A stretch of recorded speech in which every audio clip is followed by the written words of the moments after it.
They are out of hibernation and exploring the new prairie. That is Thorstead Field. But it's not just the turf that is fresh at Summerville. There are new names, faces, titles. It's a new era for Bears football. 100 yards separates end zone to end zone. 4 quarters separate one of these two teams from their first victory of the season. And 2 minutes separates you from the NorCal Sports TV Summer Basketball Camp pregame show. The Knights of Ripon Christian head to the Sierra Nevada foothills to take on Summerville. Bears football is on NorCal Sports TV.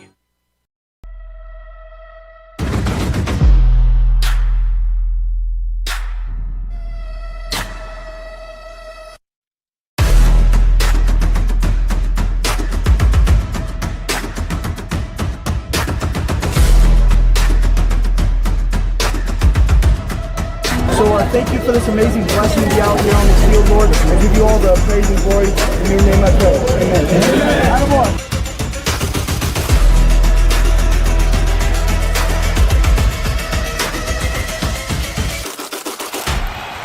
Bouncing to the outside, escapes the pressure.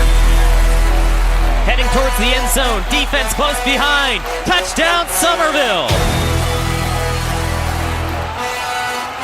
Through the uprights for an extra point. Defense collapses the pocket. One-handed snag, intercepted. Deep downfield, oh, it's brought in by the defense. Looking long, got his man at the 25. Inside the 20, touchdown Summerville. Quarterback keeps it, bouncing towards the numbers. Touchdown, Summerville. Defense is back there, ball is loose, recovered by Summerville. Extra point, oh, it's denied.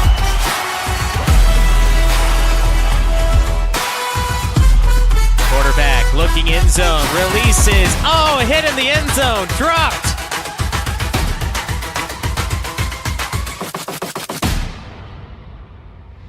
Another defensive play.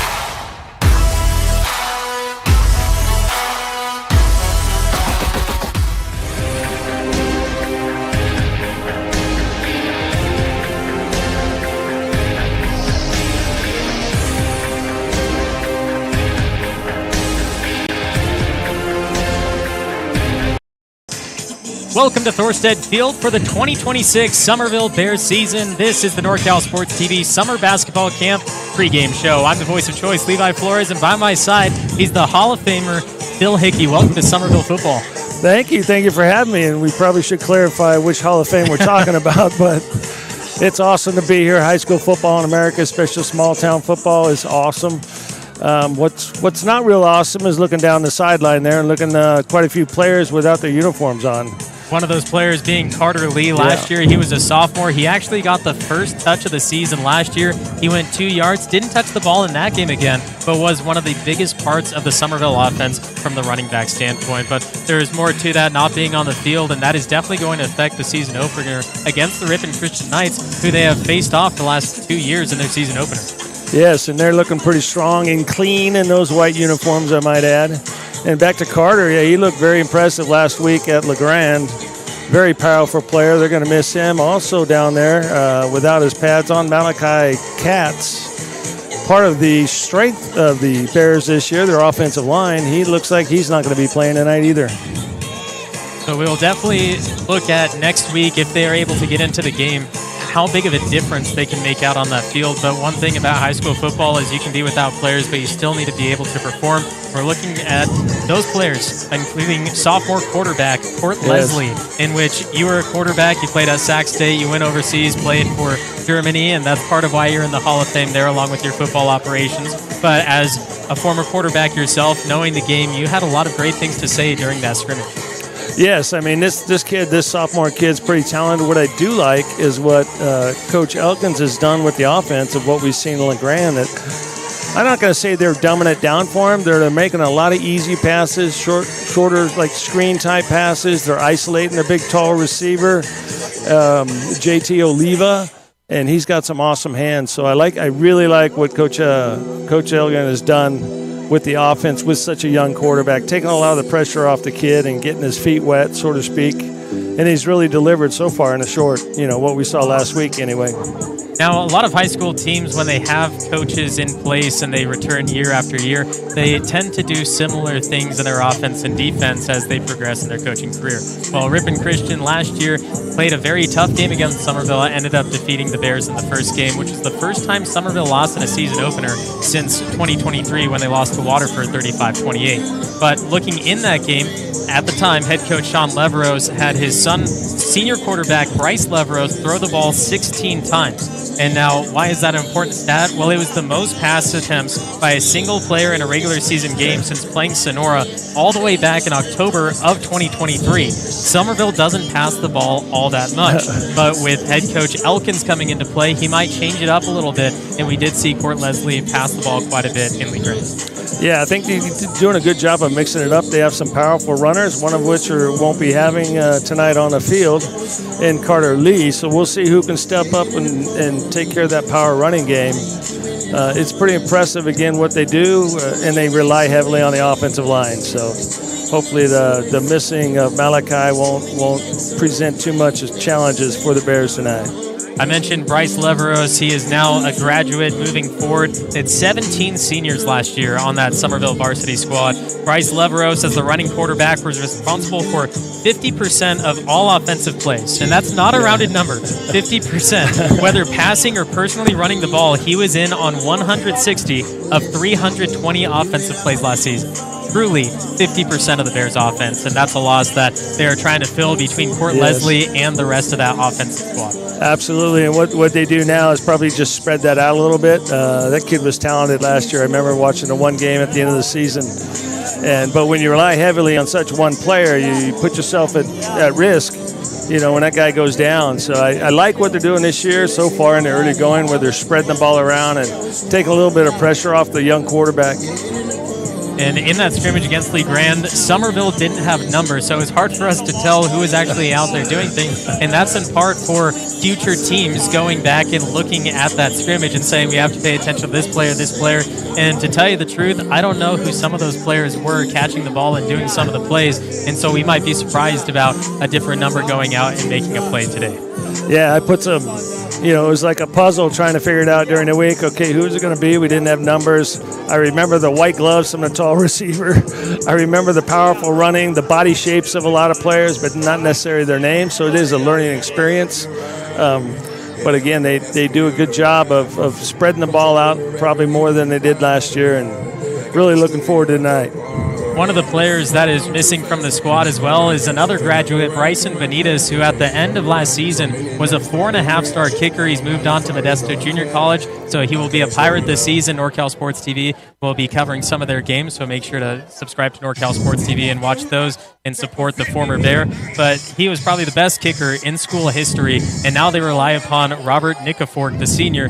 And of course, you're going to have the differences, but he's trying to fill the shoes and do the best he can. And the coaches are absolutely loving him out there because he just brings a positive energy. And the fans that were at Lee Grand were rooting for him as well. And we hope that he keeps that in his head, that we're rooting right alongside him. All right. I'm glad you just got that name pronounced right, because I was going to go a whole nother route with that. So alongside those players, Orlando Lopez is another graduate. He had the second most rushes and touchdowns on the team, went 16 of 19 on receptions, including the only 2 receiving touchdowns on the team.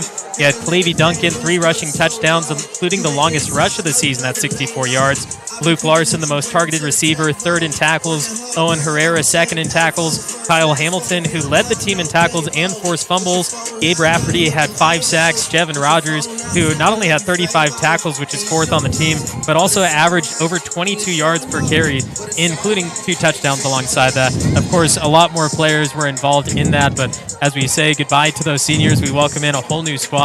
Now it's going to start in roughly 6 minutes as we take a break on NorCal Sports TV. The Summer Basketball Camp pregame show will continue after this break with the Sonora Area Foundation and Abby Carpet.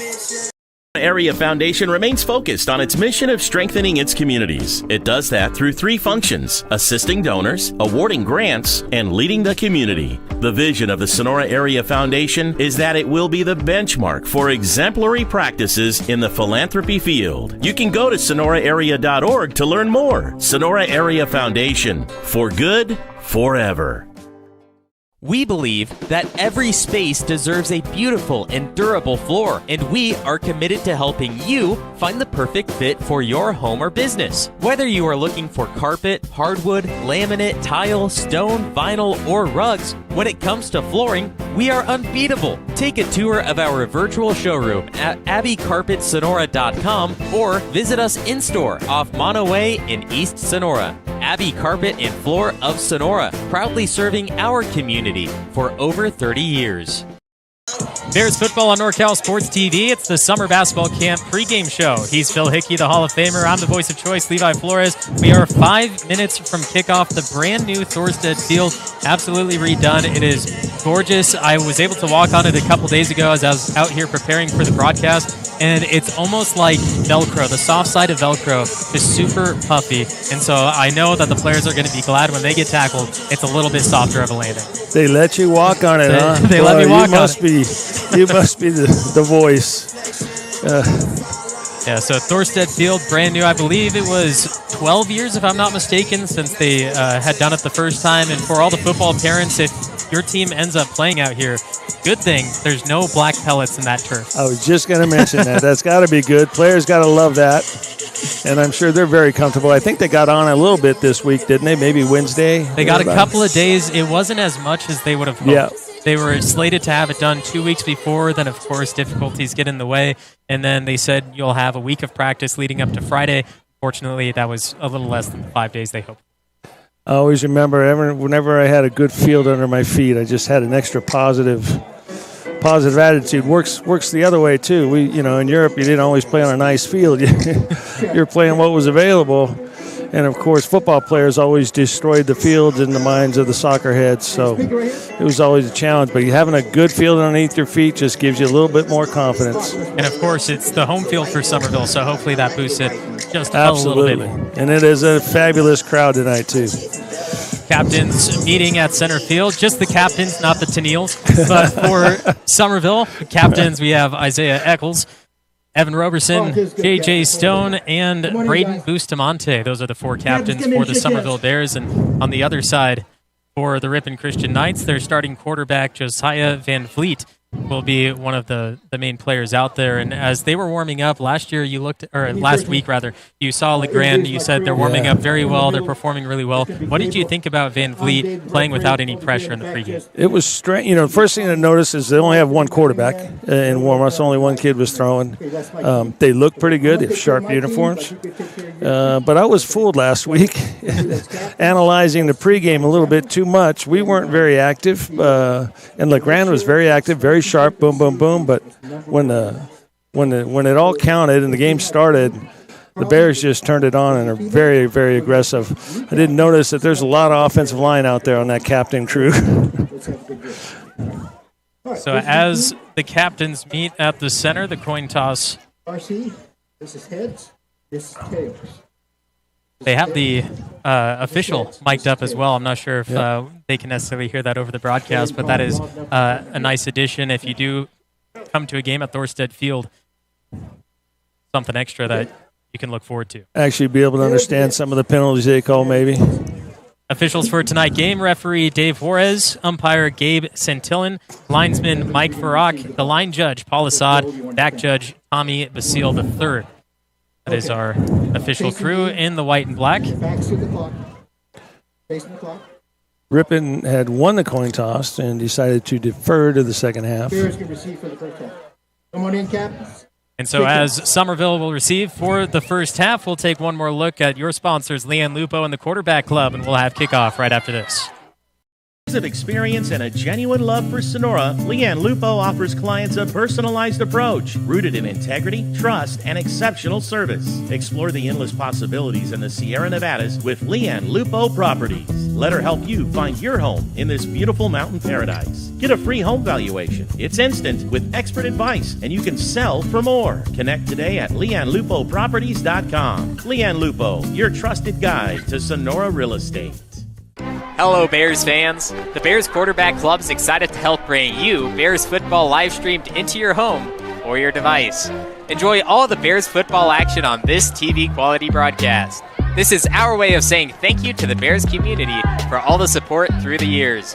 On behalf of the Oh, say, can you see by the dawn's early light what so proudly we hailed at the twilight's last gleaming, whose broad stripes and bright stars through the perilous fight o'er the ramparts we watched were so gallantly streaming. And the rockets red glare, the bomb bursting in air, gave proof through the night that our flag was still there. Oh, say does that star-spangled banner yet wave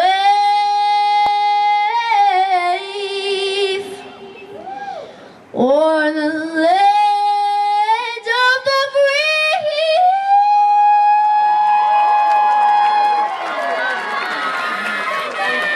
And the home of the brave.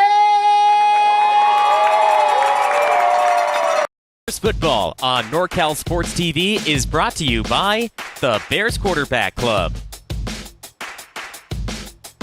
Boyer Construction, Beth Sandoval Real Estate, El Dorado Septic Service, Benton Roberson CPAs, Leslie Heavy Hall, Leanne Lupo Properties, Chicken Ranch Casino Resort,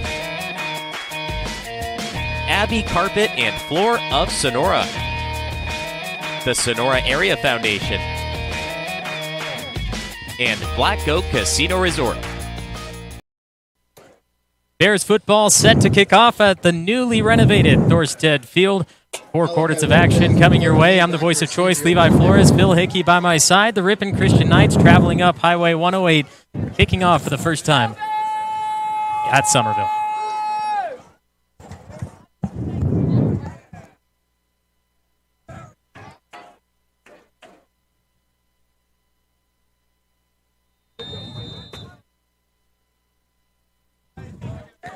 And the 2026 season is underway. Lopez catches it at the 10, going up the center of the field, past the 20, and around the 24. The Bears will start their first offensive drive. First and 10 there.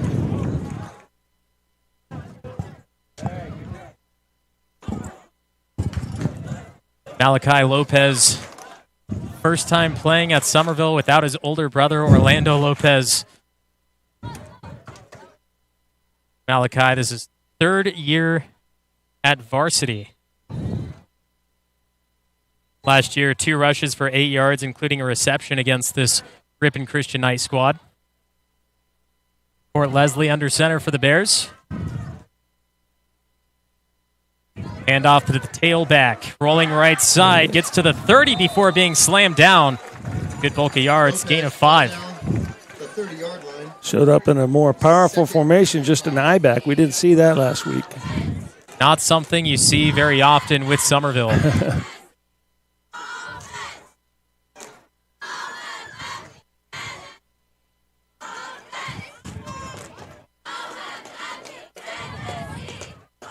Second and 5 from the right hash, back in the I formation as a penalty marker flies on the Summerville side.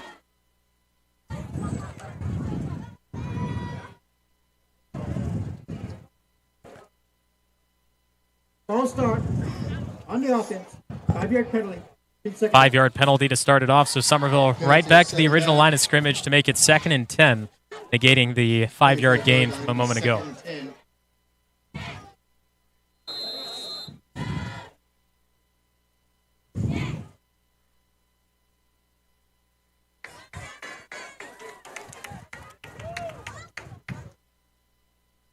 Back in the power I, right side. Man in motion, right to left. That's JT Oliva.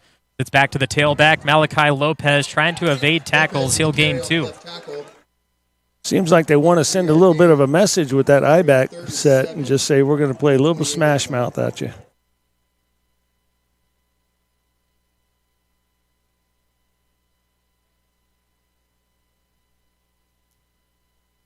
Summerville last season averaged 5 rushes to every 1 pass. That was their ratio for the entire season. Of course, for the game against Ripon Christian, I had mentioned the most pass attempts in a regular season games for Summerville since 2023 in last year's battle against the Knights, as we get another run by Malachi Lopez, gaining enough yards to get it close, but not enough to move the chains. 4th down. 1-yard gain. 4th and 4 from the 31-yard line. Looks like they're going to punt it. Lead blocker Malachi Lopez. Defense did a good job of slipping behind that lead block to take him down early. Absolutely. And early going in that play, it looked like he was going to get it easy on the outside, and they came off the blocks. Back to receive at the 35. The Knights are awaiting the punt from Summerville. Trying to evade the first tackle, gets past the second. Third one got to his ankle, slipped out of it, and then a penalty flag at the end of the play, dropping down Stadler Postman. Stadler Postman, a big boy, hard to bring down. He broke about 3, 4, 5 tackles on that. Penalty flag flew in as he was being taken down by Malachi Fromm, and a helmet came off of Malachi Lopez at the end of that play.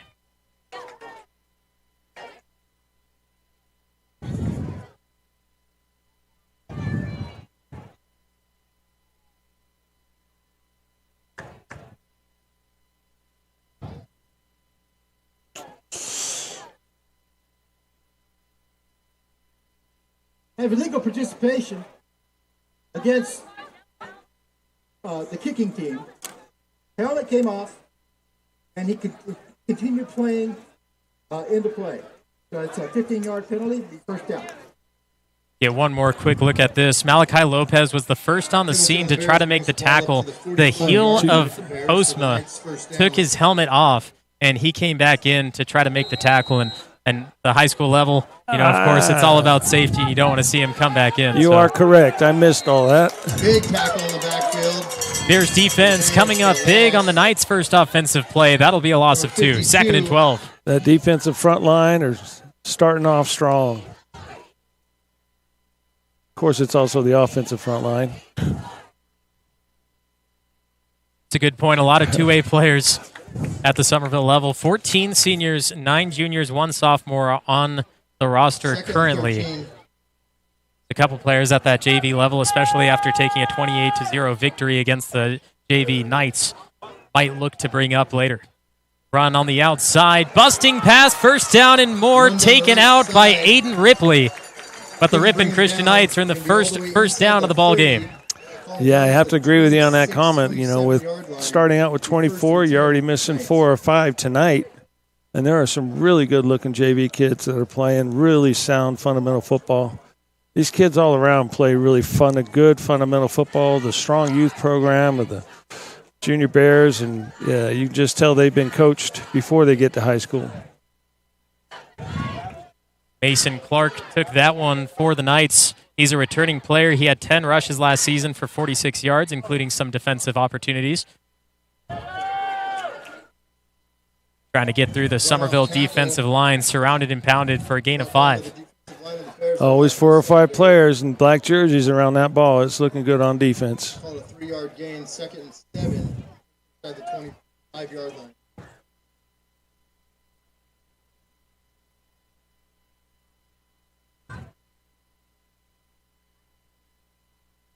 Second and 7 for Ripon Christian.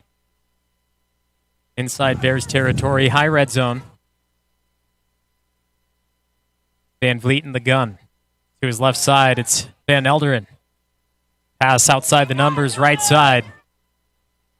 Launch to the ground, it'll be 3rd and short. Simple little curl route on the outside versus a loose coverage. Kind of just a little pitch and catch, but was still short enough for the first down. Short from the first down, they still have 3 yards.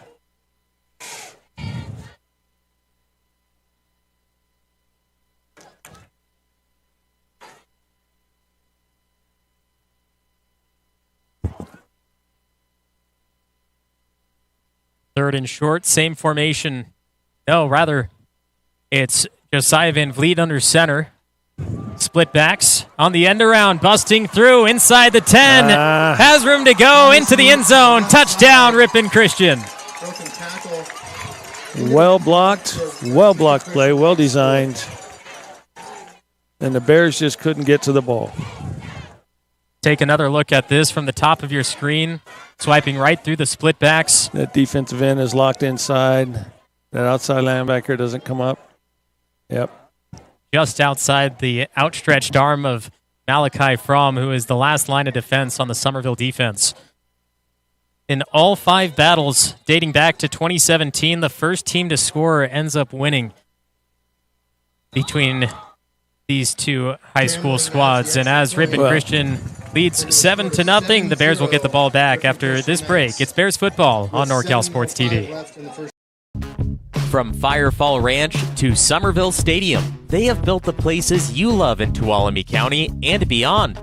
From design assist to turnkey project delivery, Boyer Construction offers comprehensive services tailored to meet the unique needs of your project. Visit them at BoyerBuild.com. Create, amaze, inspire with Boyer Construction. Quality, integrity, and customer satisfaction since 1985. Trust the pros. Service done right. With over 25 years of experience serving the needs of Tuolumne, Calaveras, Mariposa, and Alpine counties, the El Dorado Septic Team are your trusted name in local, quality septic services. We do it all. New installations, repair and cleaning, and portable restrooms. Remember, a straight flush beats a full house. ElDoradoSeptic.com or call 209-536-1925. Ripon Christian, 1 possession, 1 touchdown, up 7-0 over the Summerville Bears. Opening night of high school football in the Sac Joaquin section. That is Lopez looking to return the kick up the middle, gets past the 20.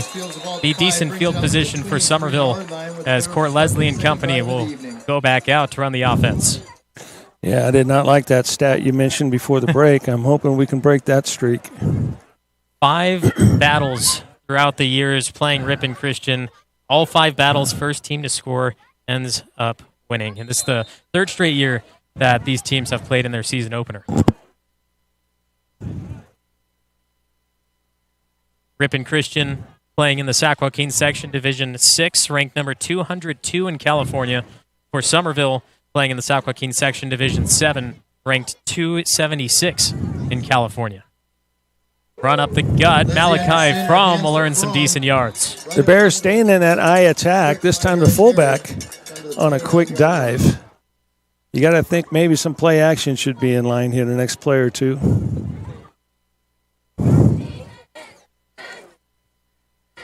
Tackle made between Ben Medhurst and Statler Postma for the Ripon Christian defense. And one thing Summerville has always done, alongside a lot of high school teams, is the quarterback comes to the sideline, gets the play call, then has to go back out. They don't have the opportunity to have the call centers in their headsets and, talk to the coach from there. So Court Leslie, as a sophomore, going to get a lot of reps running towards that sideline.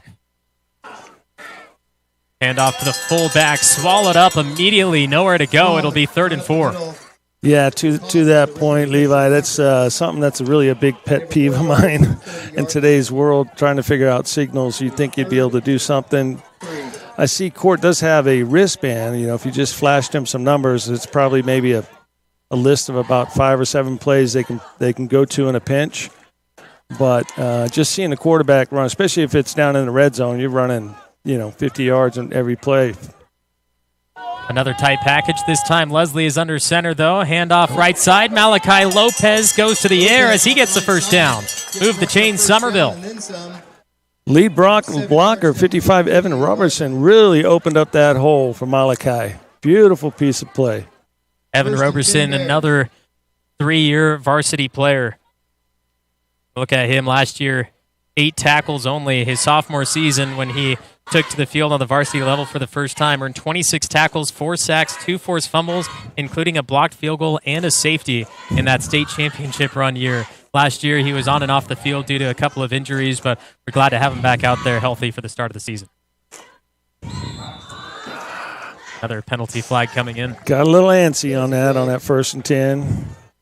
They lined up in a little spread there. They go from the eye back to a spread look, trips to the open field. Looks like they might have wanted to throw the ball. We'll see if they keep with it. Better to do that on 1st and 10 than 3rd and short, where it could have negated you from possibly earning that first down. But they're quick to set up here in the spread.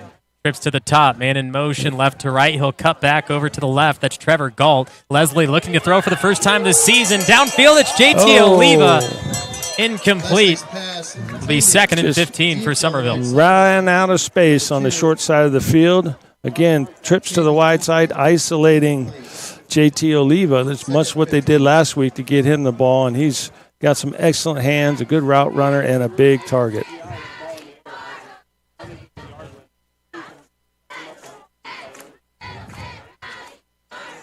Court Leslie, the sophomore quarterback, showing off the arm.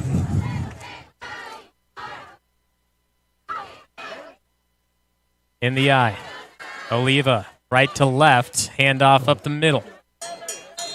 Will earn the 5 yards and an extra from the penalty the first play. Be 3rd and long. Was a nice little read and cut by Lopez, cut back inside in some open space.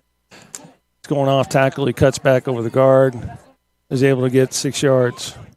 Yeah, Noah Costa was in the backfield early, the senior defensive lineman, or the junior, rather, defensive lineman for Ripon Christian.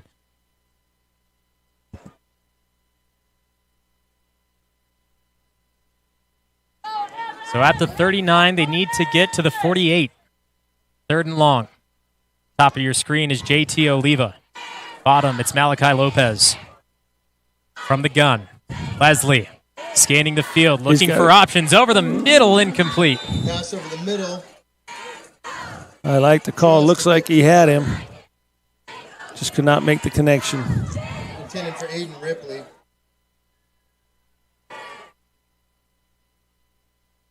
4th down and 9 from 30. Would have liked to seen him get a little bit of wider and widen the field a little bit. He ran pretty much straight up the field, and the angle wasn't real great for the quarterback. You widen the field, and now you get the defender turning his back, and the only guy looking for the ball is the receiver. Summerville 3 and out on their first drive. This time they earn a first down, but Aiden Ripley will boot this one away down the center of the field. A bear is back there as it is muffed, loose, now picked up by the Knights. Block in the back. There goes the penalty flag. As far as he'll go, it's not going to count. And so Statler Postma finds the end zone. But that penalty marker's back at the 37, and that's where Ripon Christian will start their next drive. That is a huge break for the Bears as they completely lost contain on the punt return. Everybody inside the numbers, even towards the hash marks, and nobody on the outside.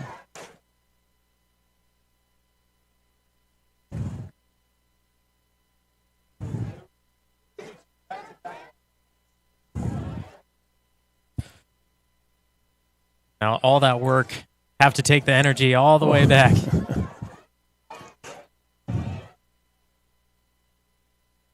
So in the history between these two teams, once again playing 5 times, Summerville is 2-3. When they play at home, they are 1-1. The last home win versus Ripon Christian was in 2024 en route to their state championship. The magical year. Penalty will push them back. Start at the 40-yard line. So penalty was at the 40. They're going to march that back. 15. It'll still be 1st and 10, of course, but Side block. Under the the way back to the 25. First quarter, 3:48 to go. Ripon Christian 7, Summerville 0. On average, Ripon Christian scoring 30.4 points against Summerville averaging 20. This throw brought in at the 44.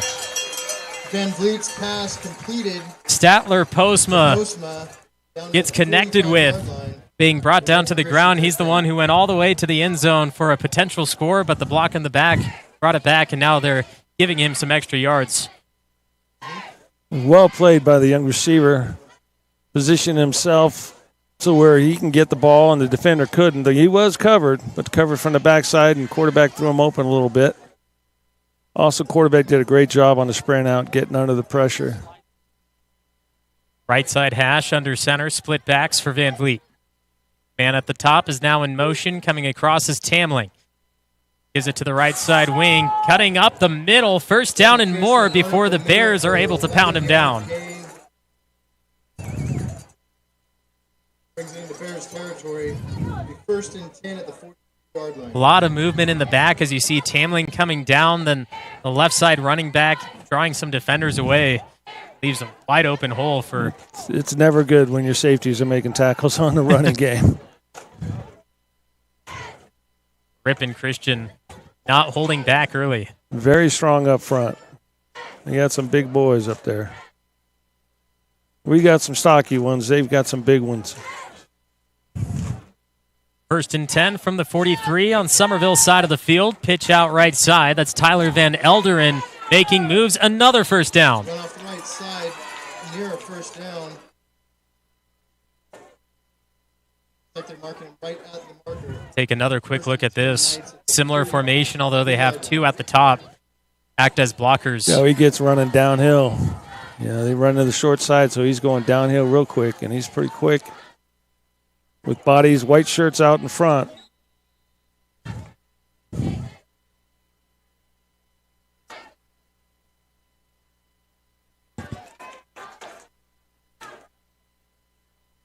Now in the gun is Van Vliet. 2.5 to go to the end of the first. Throwing over the center. Open man, big hit. Ball is loose on the ground for an incompletion. Malachi Fromm getting back there on the defensive secondary to force the incompletion. Thank goodness the quarterback saw that just a bit too late and got him too close to Malachi. And Malachi let him know he was here tonight. And just over the outside linebacker's hands as well on that one. It's a well-thrown ball, just a tick too late. Thank goodness. Now 2nd and 10 after the incompletion. They'll stay in the gun. 2 receivers at the bottom. Statler, Postma closest to the numbers. Mason Clark running from bottom to top. Trying to slip through the middle on the handoff. Will only gain him 1. Very nice play by D-tackle J.J. Stone. Skipped his block. Quick move, got around and found himself in the backfield waiting for the running back.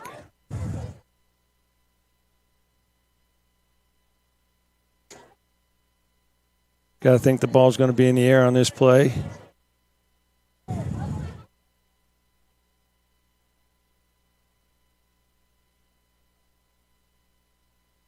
Third and 10, Ripon Christian Van Vliet. He did play quarterback a little bit last year. He only had 6 completions, but on 7 attempts for 99 yards. Right now, he's under center. They go with the run game. They do go with the run game. A little open space, tripped over the foot of Robert Nikifork. Great job by the defensive end to force that inside and didn't let him get on the edge.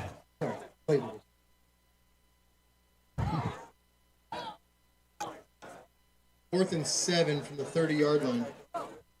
I know. This Mike ain't getting booked. I know. Too close for a punt, too long for a field goal. They're going to end up going for it. Summerville's been having a kind of a hard time moving that ball in their first possessions too, so putting them down here at the 30 wouldn't be too much different than where their starting field positions were initially. Looking to the air. It's got him. Van Vliet. Got him. Dropped down in the backfield, a sack for the Somerville defense. Isaiah Eccles, the senior defensive lineman, throws him down for the first sack of the season. Very nice play from the entire defensive line on that. Quarterback didn't seem to help himself out. He thought he could shoot a gap in the B gap, but Isaiah shut that one down. 47 seconds left in the first quarter, and now the Somerville offense will try to use what just happened on the defensive side and use it as their own on the offensive. Sometimes coaches will go to some, trick play on this. I think it's a little too early to do that.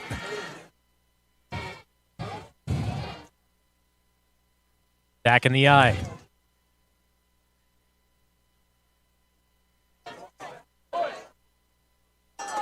Down the gut. They say he'll gain 2 as the clock continues to run down from 40 seconds on that quick run from Somerville. A couple of quick shout-outs. My family watching from Alabama. My parents, my brother and his family watching from Alabaster. Roll Tide. That's right, Roll Tide. Rambling Robinson, Blake Hammerpack, all in the comments. You can join us in the comment section, ask us a question. Thanks for joining us on NorCal Sports TV. It looks like that'll take us to the end of the first as the Ripon Christian Knights lead 7-0 over the Somerville Bears. Second quarter coming up after this.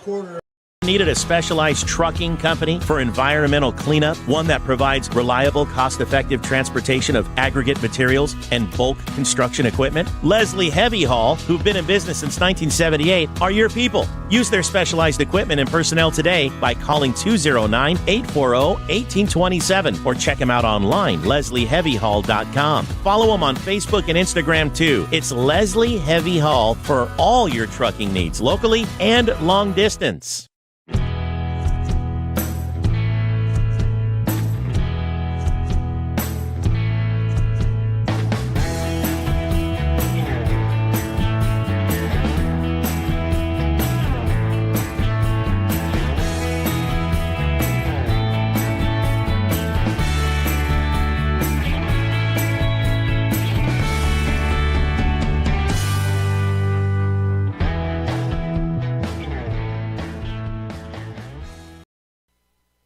We always know Sue Bonderod is watching Somerville Bears football on NorCal Sports TV 2, one of the biggest supporters of Somerville Bears football, Sonora football, all on NorCal Sports TV. My boss, Jim, also watching from Oakdale. Phil, I know you posted on Facebook. Do you know anyone watching?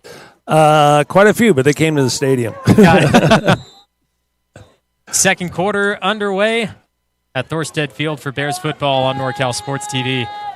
It is 2nd and 6 for Court Leslie and the crew, now moving from right to left on your screen. Leslie, handoff in the back, finding a good hole. That's Lopez into the secondary, close to that first down marker as he's thrown down by a pack of Knights. He does, in fact, get the first down. Nice moves, little subtle moves Malachi makes here to avoid tackles and get the 10 yards.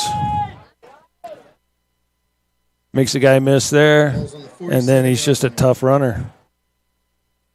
Now, I've been following Bears football. This is my 8th season broadcasting Summerville Bears football, and I have probably seen them in the I formation 5 times in 7 years, and now this is the 8th, and I've seen them in the I formation in the last quarter alone more than I have those last years. So why would a team go into the I formation rather than anything else? I think they feel they can run downhill on them with that lead blocker.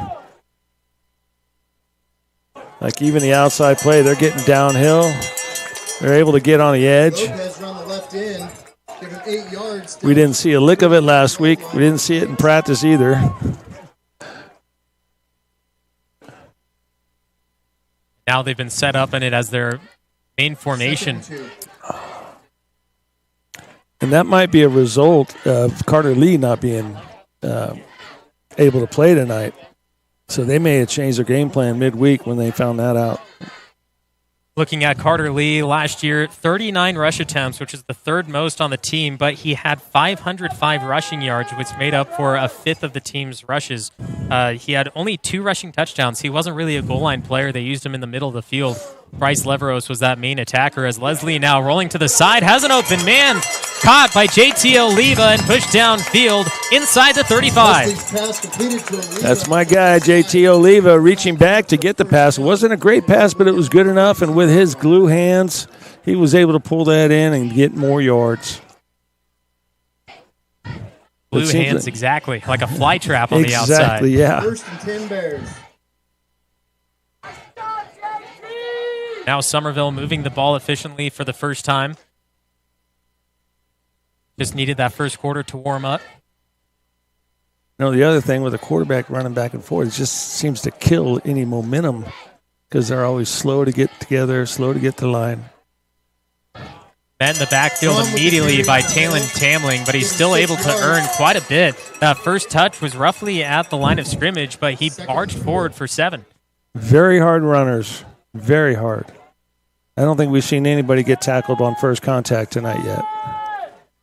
One of the main rushers that we have seen, Malachi Lopez, now a senior. In his junior year, 19 rushes, 197 yards, including a touchdown, averaging just over 10 yards per carry. Of course, when you're going to be one of the number 1 options, you're probably not going to get that 10 yards per average mark, but the higher that number is and the more touches you get, more valuable you are for the team.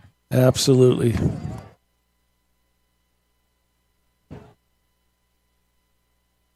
In motion again. Leslie takes the snap, handoff to Lopez. Met in the backfield this time, and that's a loss of 1. Make it 2. He's fighting for every yard, but there was no way to get out of that second tackler. 30-yard line. 3rd and 7. 3rd and 6.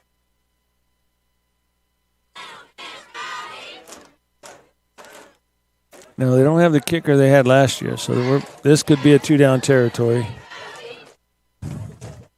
In the pregame, or before the pregame show, you were talking about Bryson Benitez and looking at his stats, his ability on the field as a kicker, and only attempting 3 field goals last year, going to the junior college level and the athlete that he is. If you watch Modesto Junior College Pirate football on NorCal Sports TV, you are going to see him kick the ball from distance. Here goes Lopez inside the 10, brought down from behind as he makes his way towards the goal line. Summerville first down. Again, a very nice read by Lopez. This is designed to go off tackle. It's not really designed to go outside, but he bounces out. He's got lead blockers out there. What a beautiful run. Evan Roberson Yeah. helping him out, taking the pressure off of Statler Postma. Nearly finding that end zone, but at this point, from what you've seen, you're 4 yards out. Who's the one to take that ball into the end zone the first time? I gotta believe they might try and sneak the fullback in on a quick dive here, but other than that, you're giving it to the guy that's getting you 8-9 yards a carry. So Leslie will be under center. We saw a lot of quarterback draws in the last 7 seasons between the 2 Leveros brothers. This time, they'll go to Malachi Fromm as a flag comes out before the play. Ooh. Malachi left early. There must have been a cadence issue there. That was too bad because there was room inside there. For the other Malachi Fromm, the fullback, they did try to sneak a dive in. You're exactly right. Malachi Lopez from that tailback slot left a beat early, and because he's moving towards that line of scrimmage, that's what brings the false start. Really not sure where he was going because he wasn't getting the ball.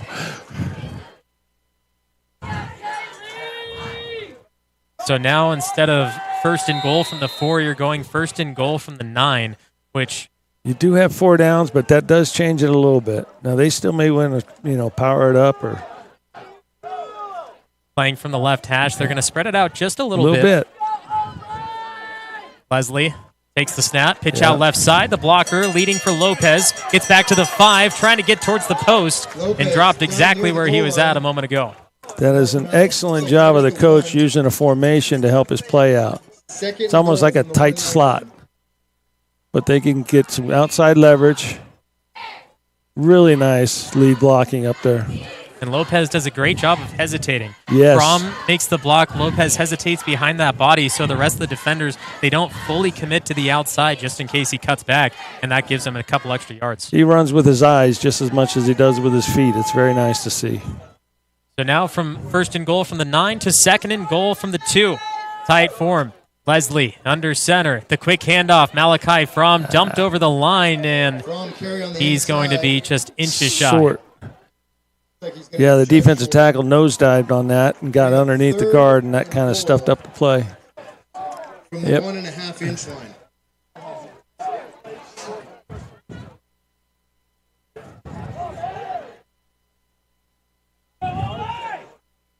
Third and goal now, inches out. You got to think just a simple quarterback sneak will get a job. They're in an even front, so there's nobody over the center.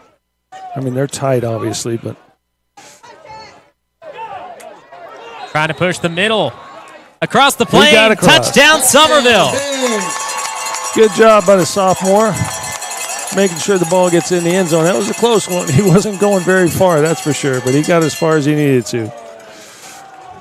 Third possession, third time's the charm. Summerville into the golden turf for 6. Might have a tall, thin, tough guy quarterback in the making here. So now a chance to tie it up with the new kicker, Robert Nikifork, the senior.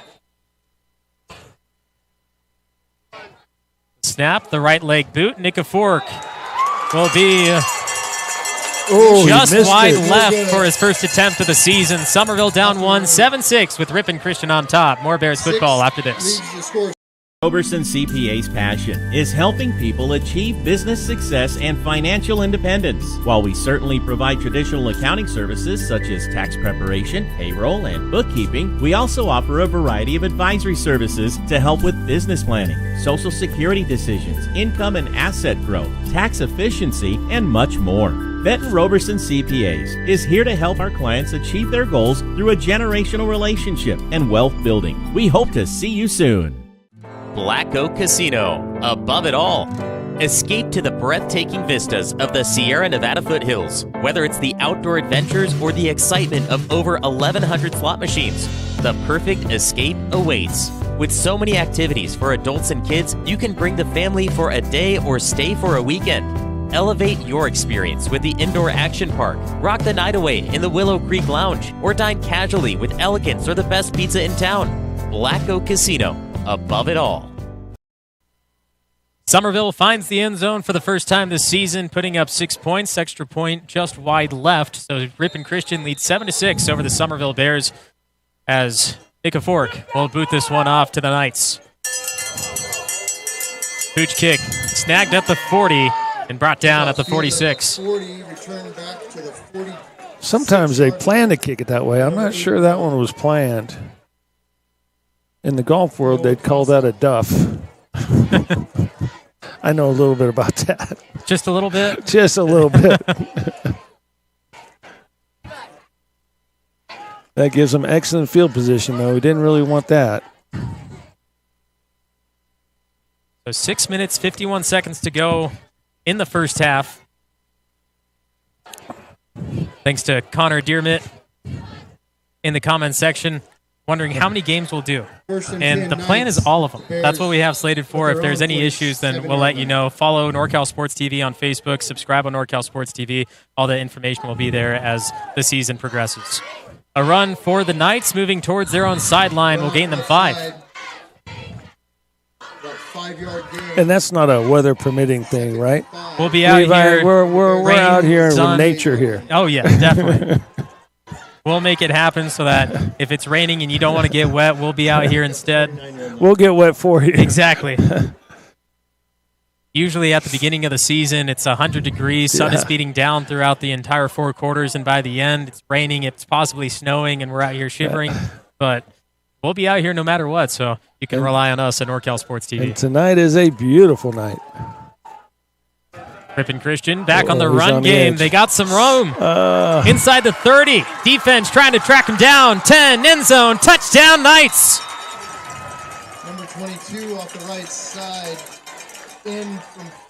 Something happened with Aiden Ripley on that. It looked like a sniper got him. Actually, he just kind of fell down. Looked like his knee or calf or ankle. Not real sure. Here he is in the middle of your screen, tripped he just up goes on a down. Foot, and a little friendly fire afterwards. But Tyler Van Elderen, the junior, able to find his way from distance.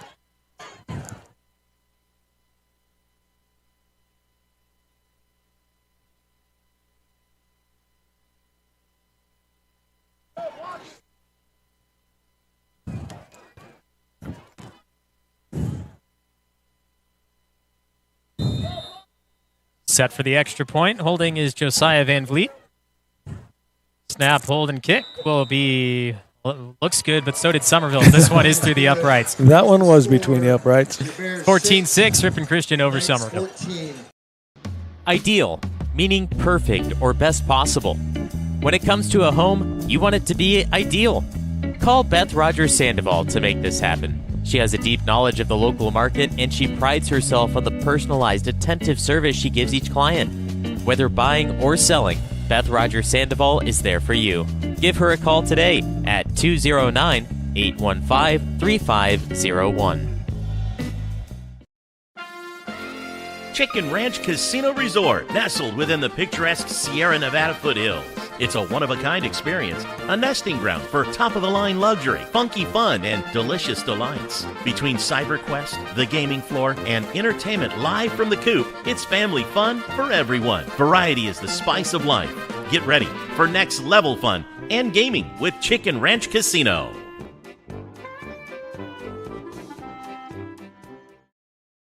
Bears football on NorCal Sports TV. I'm the voice of choice, Levi Flores. He's the Hall of Famer, Phil Hickey. Ripon Christian, one play in that last drive, finding the end zone. Defensive breakdown by Summerville, but their offense starting to get moving. We'll see if they can add one more touchdown before the half. They have 6 minutes, which is plenty of time. When they played the Knights last year, they only averaged a minute and a half per possession. So they hope to hold on to the ball just a little bit longer this time as Lopez will look to return. Some room to run in there, yep. He gets it about out to the 25. The one thing that the Bears have been doing with their longer drives is keeping the offense of Ripon off the field, which is what you want to do, but the 2 long plays just been a dagger so far tonight for the Bears. Summerville will certainly talk about that in the locker room during the half, try to limit that. And for NorCal Sports TV, we always try to bring you the best football throughout Northern California at the high school, junior college level. And just down the street in Sonora, they're hosting the Oakdale Mustangs, and that score is currently 14-9. If you want to join that crew with Mario Ramos, that is also on NorCal Sports TV. Watch it now live or on demand later so that you don't miss any Summerville Bears action.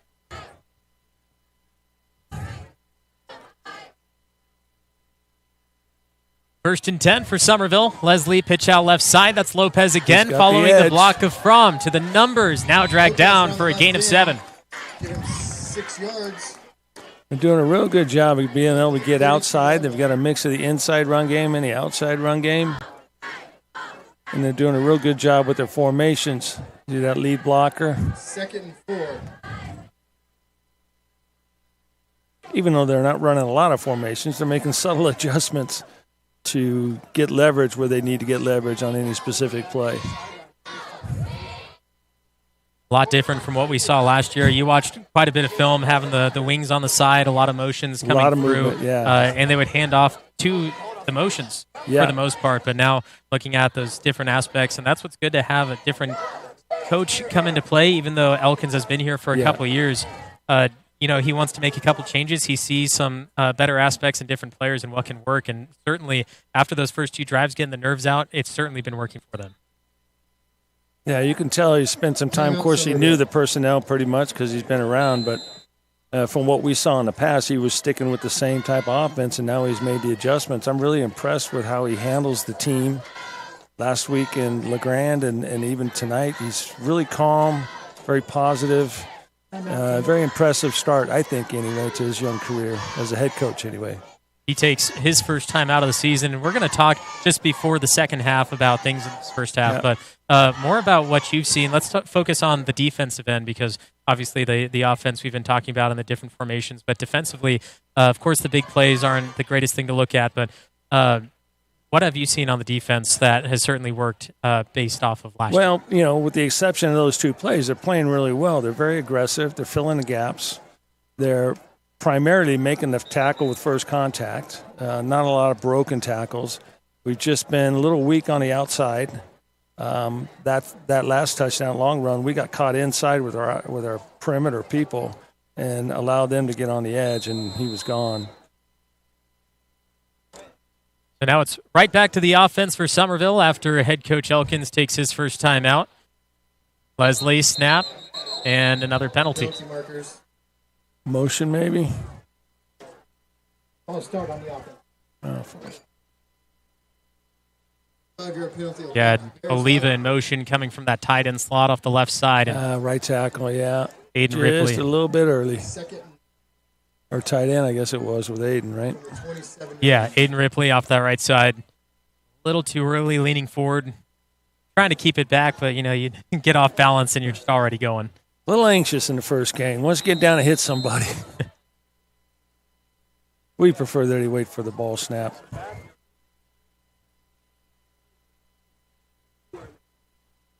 Five minutes left in the second quarter. 2nd and 9 for Summerville from the 27. Leslie, pitch out. Lopez, he's looking downfield. He'll throw it, and it is incomplete off of the hands of JT Oliva. A nice idea, but they were all over JT. Actually, the guy that looked might have been open was Aiden Ripley. We've seen this play in the past from Summerville, of course, starting in a different formation, but they do allow running backs to throw the ball occasionally. Yeah, it was pretty much covered. Even Ripley was covered when he let it go. Lopez was the only other player outside of Bryce Leveros last year to attempt a pass. Unfortunately, he went 0-1. And even though they've had some success on the sweep, that might have been a little early to go to that call, but sometimes you just got to try it. Not a lot of time being taken off the clock in this possession. They're stuck in 3rd and long.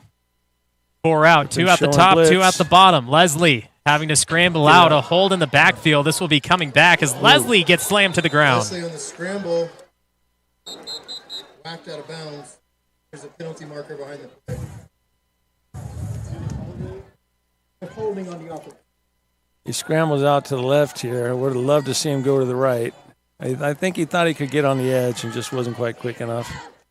One thing I noticed from Leslie in the scrimmage against Lee Grand and then a couple times tonight is when he tries to scramble into throwing position, he scrambles to his left side even though he's a right-handed quarterback.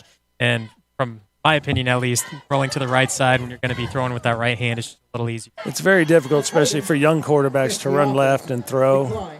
Their routes look like they were balanced, 2 on one side, 2 on the other side. So would have liked to see him gone to his right, but his instinct told him to go left. So back to receive for Ripon Christian is Statler Postma. He'll be just on the other side of the 50-yard line. And sometimes when you're in the pocket, it's just some subtle movements that could help you a lot and buy you enough time to find somebody instead of just trying to take off. But that's a young, I'm not going to call it a mistake, but that's a young decision.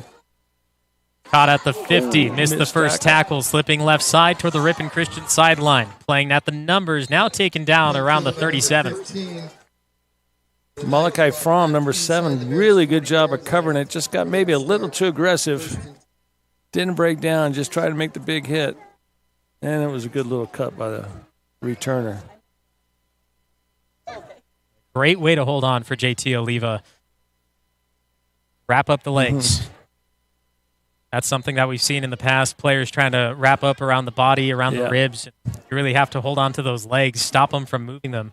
Especially with those strong runners like Postma is. So 4:39 now left in the first half. Ripon Christian will start on the Summerville side of the field as they will look to throw on their first play from the scrimmage on the possession. Got his man, but it's incomplete. Had his Jeremiah man. Lambden, the sophomore, couldn't reel it in. Intended for number 7. Ball was a little bit in an awkward position when it came down. A pretty good throw. A lot of receivers will catch that. He adjusted a little awkwardly, and it made it tougher on him. It's a great job by the defensive back, Will Hardman, Really as well. good job by Will. Keeping up with him, going for the tackle because he wasn't sure if he caught it or not. Yep. Play through because you don't know if it is in his hands or not. Absolutely correct. So they took a shot. I'm guessing they'll come back to the run game now. And they do just that as they hand it off left side. Bulldozing forward a pack of Bears. Finally enough to stop Tamling after the good gain. Down right at the 30-yard line. 3rd and 2 for the Knights. That Trevor Galt, number 12, looks like he banged up his shoulder a little bit.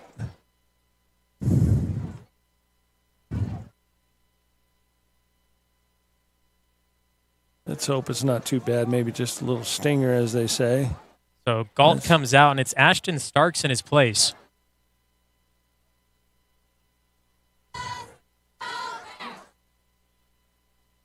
Third and short. Taking their time. Now takes the snap. Finds a hole. Now hit in the secondary. That's Caden Guzman throwing him down. First down, Ripon Christian. Really nice play to Caden to pretty much save a touchdown right there.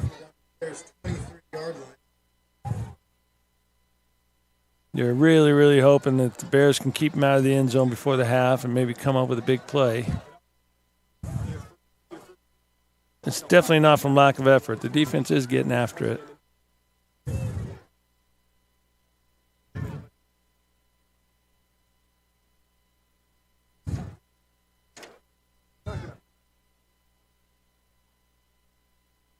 Oh, we got open receivers here. They go to the air. Oh, he's got a guy. Great defensive play. Did he hang it up? Very, very nice defensive play on that. In the end zone. Looking for Statler Postma. Just couldn't hold on in the end. Had him in the end zone, too. Good-looking play on the offensive side. Nice route, good speed, beautiful throw, and an outstanding defensive play by Will Hardman. This is, he doesn't panic. There's no pass interference. He waits for the ball to come down and bats the ball away. You don't see that very often in high school. So now 2nd and 10. High red zone, single back. Handoff cutting across right to left. Finds another hole. Another good rush by the Knights. That'll earn 8. 9, Mason Clark. Really hard run by Mason Clark. He started heading upfield. Down to the Bears' 16-yard line. 3rd and 4. Just under 3 minutes now. This 3rd and 4 could be big for the Bears.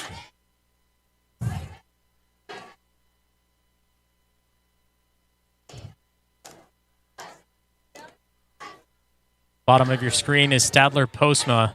With 3rd and short, you can expect the run. Split backs. They go to it. Ground game. First down and more. Inside the 10. Still on his feet. Trying to get there and stop just shy. Run off the right side. Going to take him inside the 5-yard line. Really nice play design. So quick, and he's able to get into the C gap. By Tamling. Just inside the right tight end. Stop made by Caden Guzman. Saving the touchdown. But time continues to tick, close to the 2-minute mark. First real time we're seeing the goal line defense of the Bears.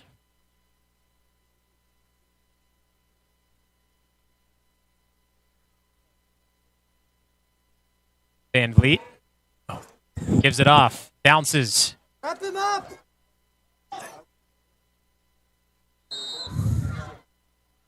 And the signal goes up. Touchdown, Ripon Christian. Run is in for a touchdown. Got like cheese and crackers and sticks. Any of that. All right.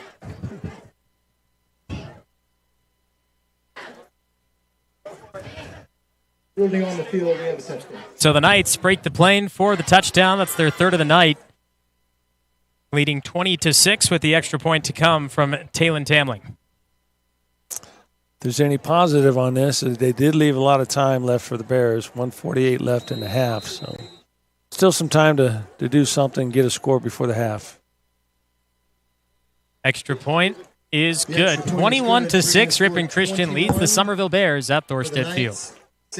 Football on NorCal Sports TV is brought to you by the Bears Quarterback Club, Boyer Construction, Beth Sandoval Real Estate, El Dorado Septic Service, Benton Roberson CPAs, Leslie Heavy Haul, Leanne Lupo Properties, Chicken Ranch Casino Resort, Abbey Carpet and Floor of Sonora, the Sonora Area Foundation, and Black Oak Casino Resort. During the break, talking about the coach's mentality, minute 48, you're down by 2 touchdowns, which seems like a lot, but you still have 24 minutes to play when you come back from the break. That coach's mentality, in your position, what would you do here? Oh, I'm a go for it guy. Even if there was 30 seconds, I'd be trying to score. As an offensive guy, I mean, your deal is to score. So I understand, they don't want to make any mistakes and possibly give up another touchdown before the half. But my mentality is you go for it. I'm the voice of choice, Levi Flores. He's the Hall of Famer, Phil Hickey. Thanks for joining us for Summerville Bears football on NorCal Sports TV. Minute 48 to go, as this one will look to be returned by Lopez, but it'll go out of bounds and will give the Bears a good starting field position. That's a pretty big break right there for the Bears. They're going to get good field position on this. You kick it out of bounds. In high school, they give it to 35 or the 40? Oh, they keep changing. Oh, even a 30. Okay. On the field, kick was out of bounds. Summerville Rex, 35-yard line, first down. 35. So 35. Yeah. I was going to answer, but then, going in between, high school, junior college, then you got the NFL. You're not exactly sure where it's at until you learn the first time, and now it'll just be in the head. Well, that's their best starting position after a kickoff. So just 65 yards separates Summerville from the end zone. They have a minute 48 to do so, and we've seen a little bit of the arm from Court Leslie. We saw Malachi Lopez throw a pass. We'll see what head coach Elkins has to offer on what could be the final offensive possession in this first half. Leslie. Little screen. And stoppage of play early. Like the penalty marker is down on the Summerville sideline. Ball start. Offense.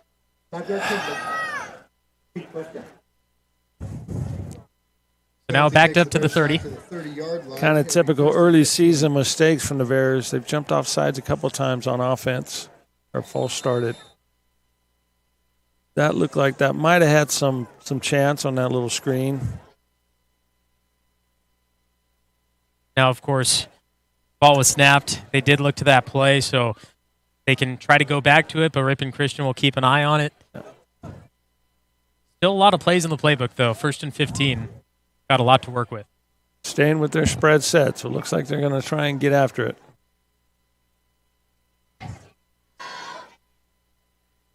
Same look, probably fake it and hit the receiver. There we go. Looking deep, looking for the man, JT Oliva.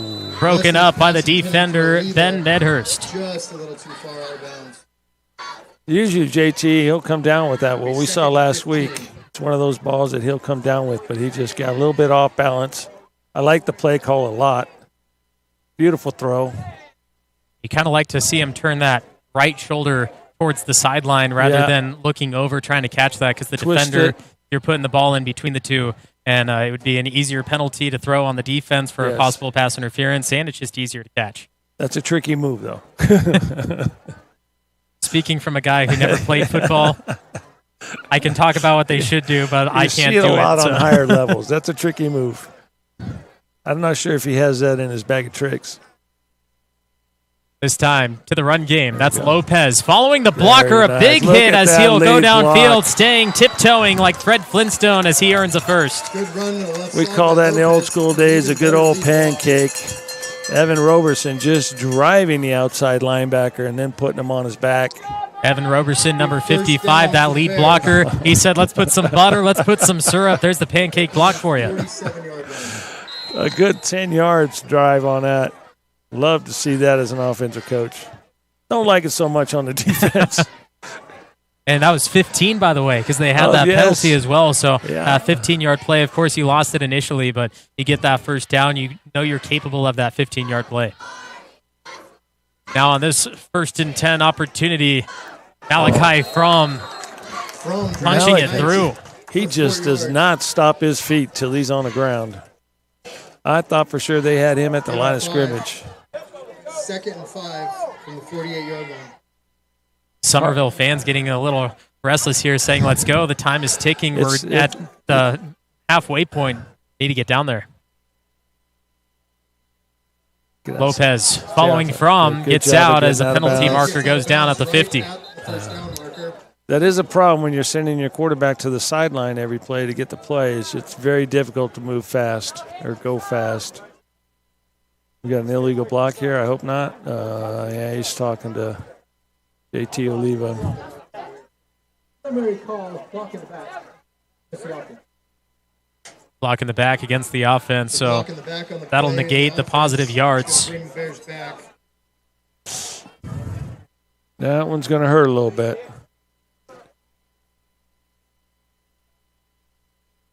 As we have spot foul. Just about a minute left before the half, make sure to stay tuned at the half for the Summerville Bear cheerleaders. Broadcast those throughout the season as well, and then we'll be back for the second half after that. Okay. Block in the back. Offense, 10-yard penalty. 2nd down. So that 10-yard penalty puts the ball at the 40, but it'll still be 2nd down for Summerville.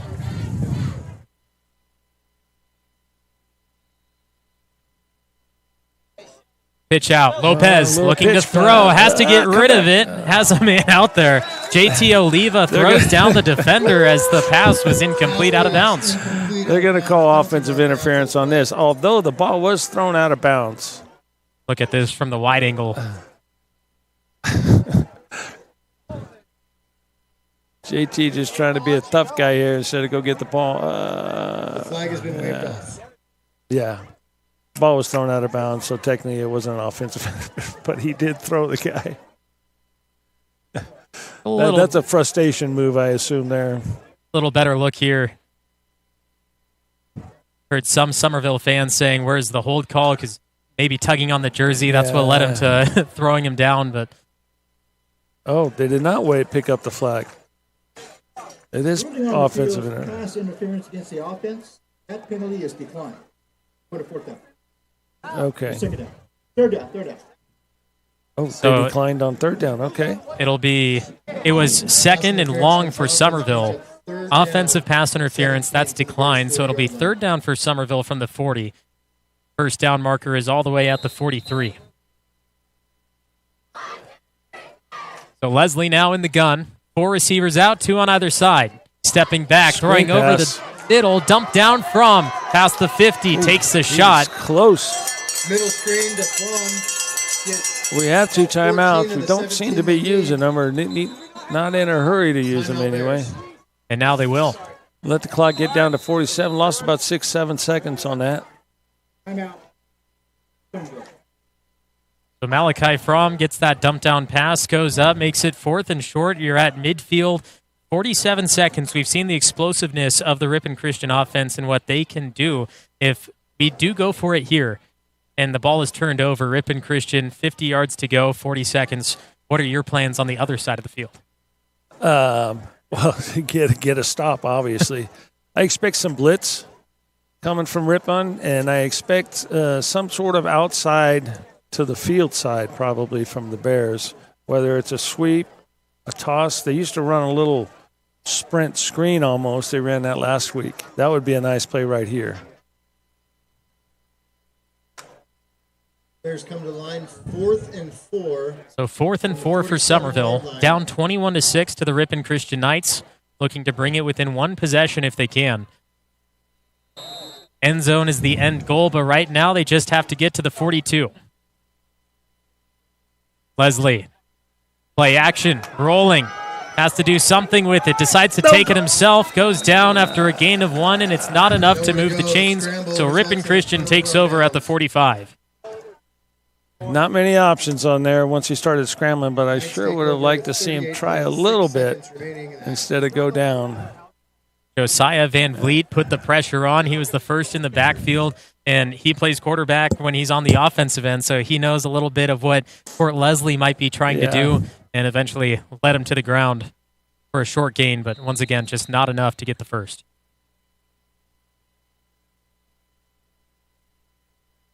Now we've got to hold for 38 seconds, which is prevent the big play. Got a soft coverage.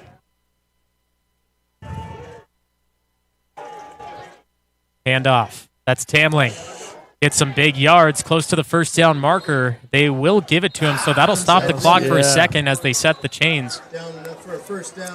And Ripon Christian will take a timeout. We'll take a timeout with them during this break. Here's more from your sponsors on NorCal Sports TV. Football on NorCal Sports TV is brought to you by the Bears Quarterback Club,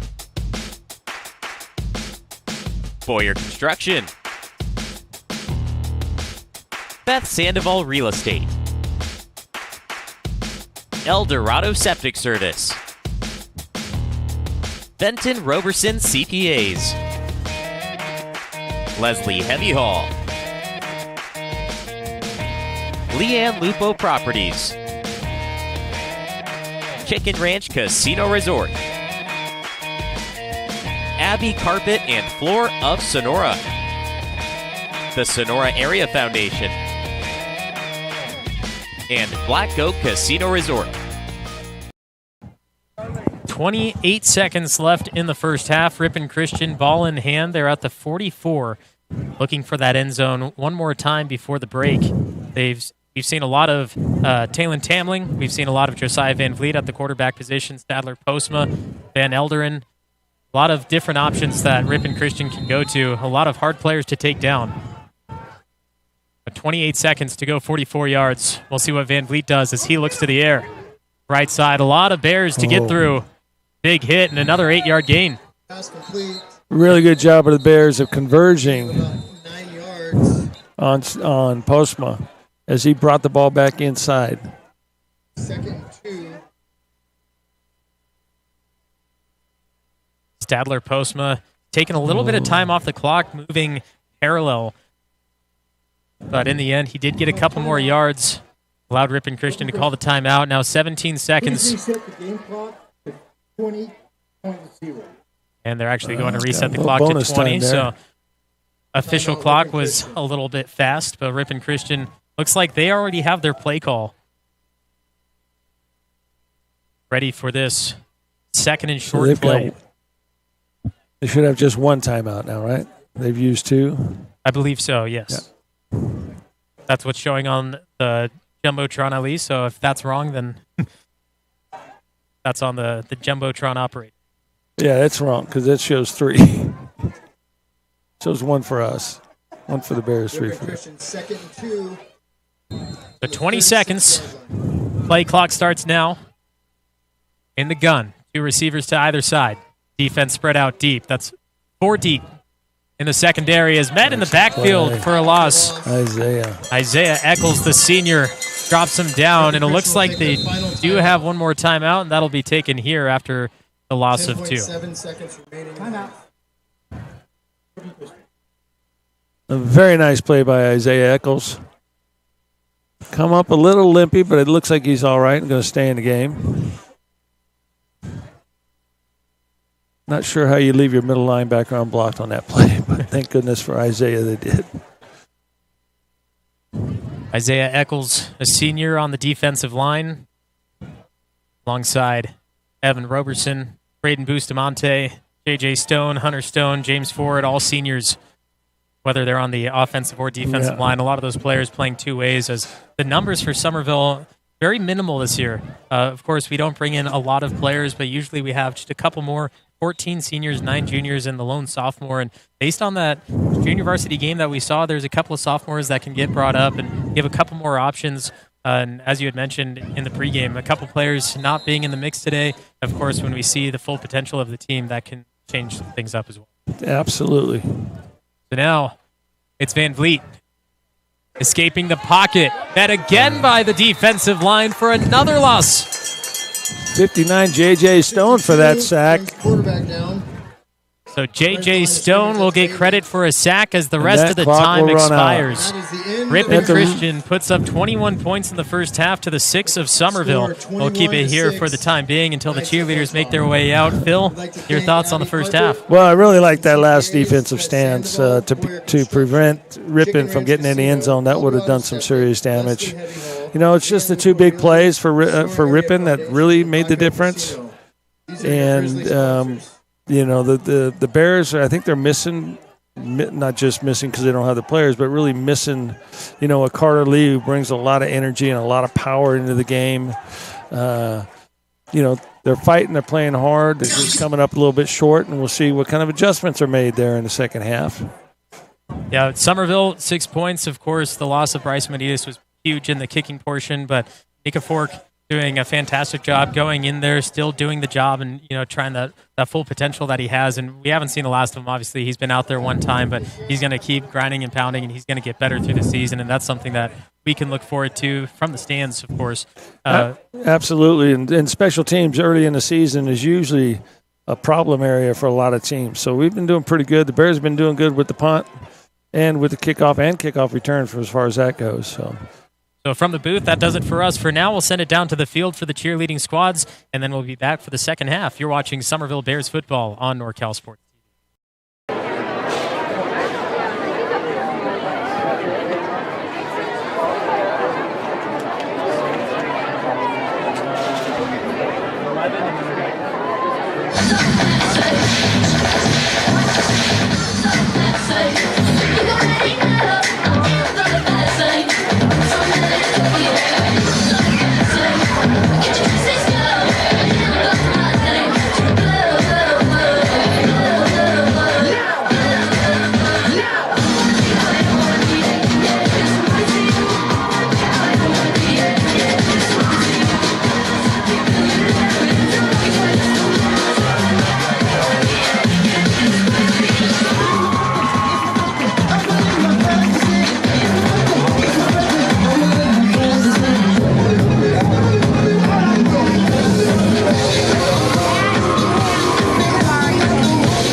Lights out, we gonna make you back down. Victory's on half now. Management drop the half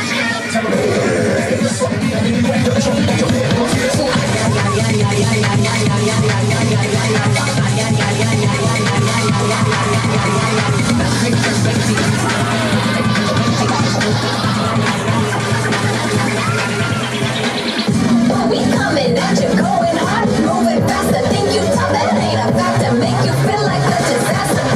We coming at you, we coming at you, we coming at you, make you feel like a disaster.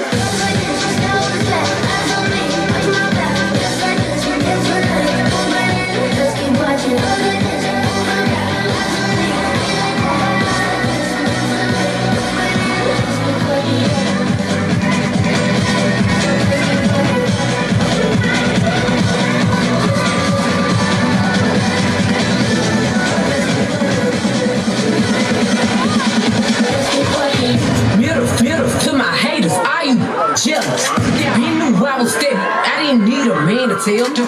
Watch my back, the waters. Give me. I'm so damn fine. I don't mean to brag, I'm just saying now. To be honest, I don't brag, no. Fresher to the set, I be dressing like 1,000 at whatever. This ain't be on, I be on that shit. Hello, Bears fans. The Bears Quarterback Club is excited to help bring you Bears football live streamed into your home or your device. Enjoy all the Bears football action on this TV quality broadcast. This is our way of saying thank you to the Bears community for all the support through the years.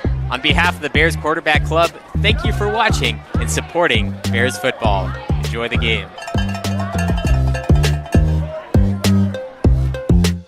Benton Roberson CPA's passion is helping people achieve business success and financial independence. While we certainly provide traditional accounting services such as tax preparation, payroll, and bookkeeping, we also offer a variety of advisory services to help with business planning, Social Security decisions, income and asset growth, tax efficiency, and much more. Benton Roberson CPAs is here to help our clients achieve their goals through a generational relationship and wealth building. We hope to see you soon. Ideal, meaning perfect or best possible. When it comes to a home, you want it to be ideal. Call Beth Rogers Sandoval to make this happen. She has a deep knowledge of the local market and she prides herself on the personalized, attentive service she gives each client. Whether buying or selling, Beth Rogers Sandoval is there for you. Give her a call today at 209-815-3501.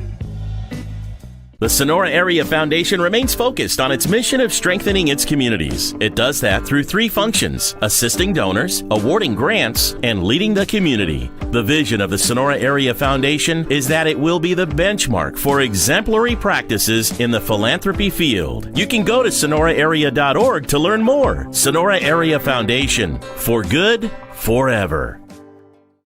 Black Oak Casino, above it all.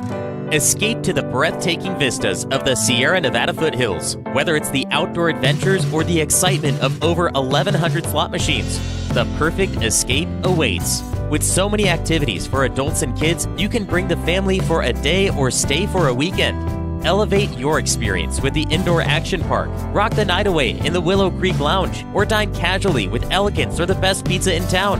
Black Oak Casino, above it all. You ever needed a specialized trucking company for environmental cleanup? One that provides reliable, cost-effective transportation of aggregate materials and bulk construction equipment? Leslie Heavy Haul, who've been in business since 1978, are your people. Use their specialized equipment and personnel today by calling 209-840-1827 or check them out online, leslieheavyhaul.com. Follow them on Facebook and Instagram too. It's Leslie Heavy Haul for all your trucking needs, locally and long distance. We believe that every space deserves a beautiful and durable floor, and we are committed to helping you find the perfect fit for your home or business. Whether you are looking for carpet, hardwood, laminate, tile, stone, vinyl, or rugs, when it comes to flooring, we are unbeatable. Take a tour of our virtual showroom at abbeycarpetsonora.com or visit us in-store off Mono Way in East Sonora. Abbey Carpet and Floor of Sonora, proudly serving our community for over 30 years. Trust the pros. Service done right. With over 25 years of experience serving the needs of Tuolumne, Calaveras, Mariposa, and Alpine counties, the El Dorado Septic Team are your trusted name in local quality septic services. We do it all. New installations, repair and cleaning, and portable restrooms. Remember, a straight flush beats a full house. ElDoradoSeptic.com or call 209-536-1925. From Firefall Ranch to Summerville Stadium, they have built the places you love in Tuolumne County and beyond. From design assist to turnkey project delivery, Boyer Construction offers comprehensive services tailored to meet the unique needs of your project. Visit them at BoyerBuild.com. Create, amaze, inspire with Boyer Construction. Quality, integrity, and customer satisfaction since 1985. With years of experience and a genuine love for Sonora, Leanne Lupo offers clients a personalized approach rooted in integrity, trust, and exceptional service. Explore the endless possibilities in the Sierra Nevadas with Leanne Lupo Properties. Let her help you find your home in this beautiful mountain paradise. Get a free home valuation. It's instant with expert advice, and you can sell for more. Connect today at LeanneLupoProperties.com. Leanne Lupo, your trusted guide to Sonora real estate. Chicken Ranch Casino Resort, nestled within the picturesque Sierra Nevada foothills.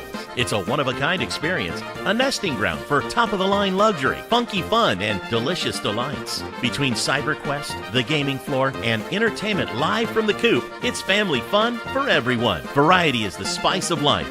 Get ready for next-level fun and gaming with Chicken Ranch Casino.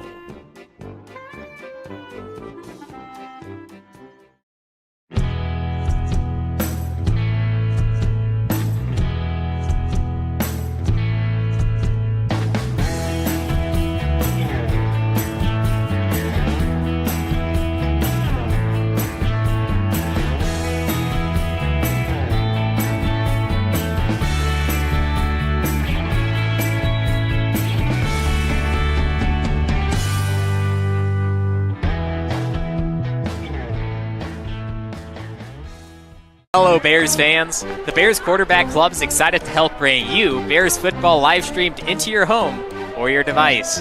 Enjoy all the Bears football action on this TV quality broadcast.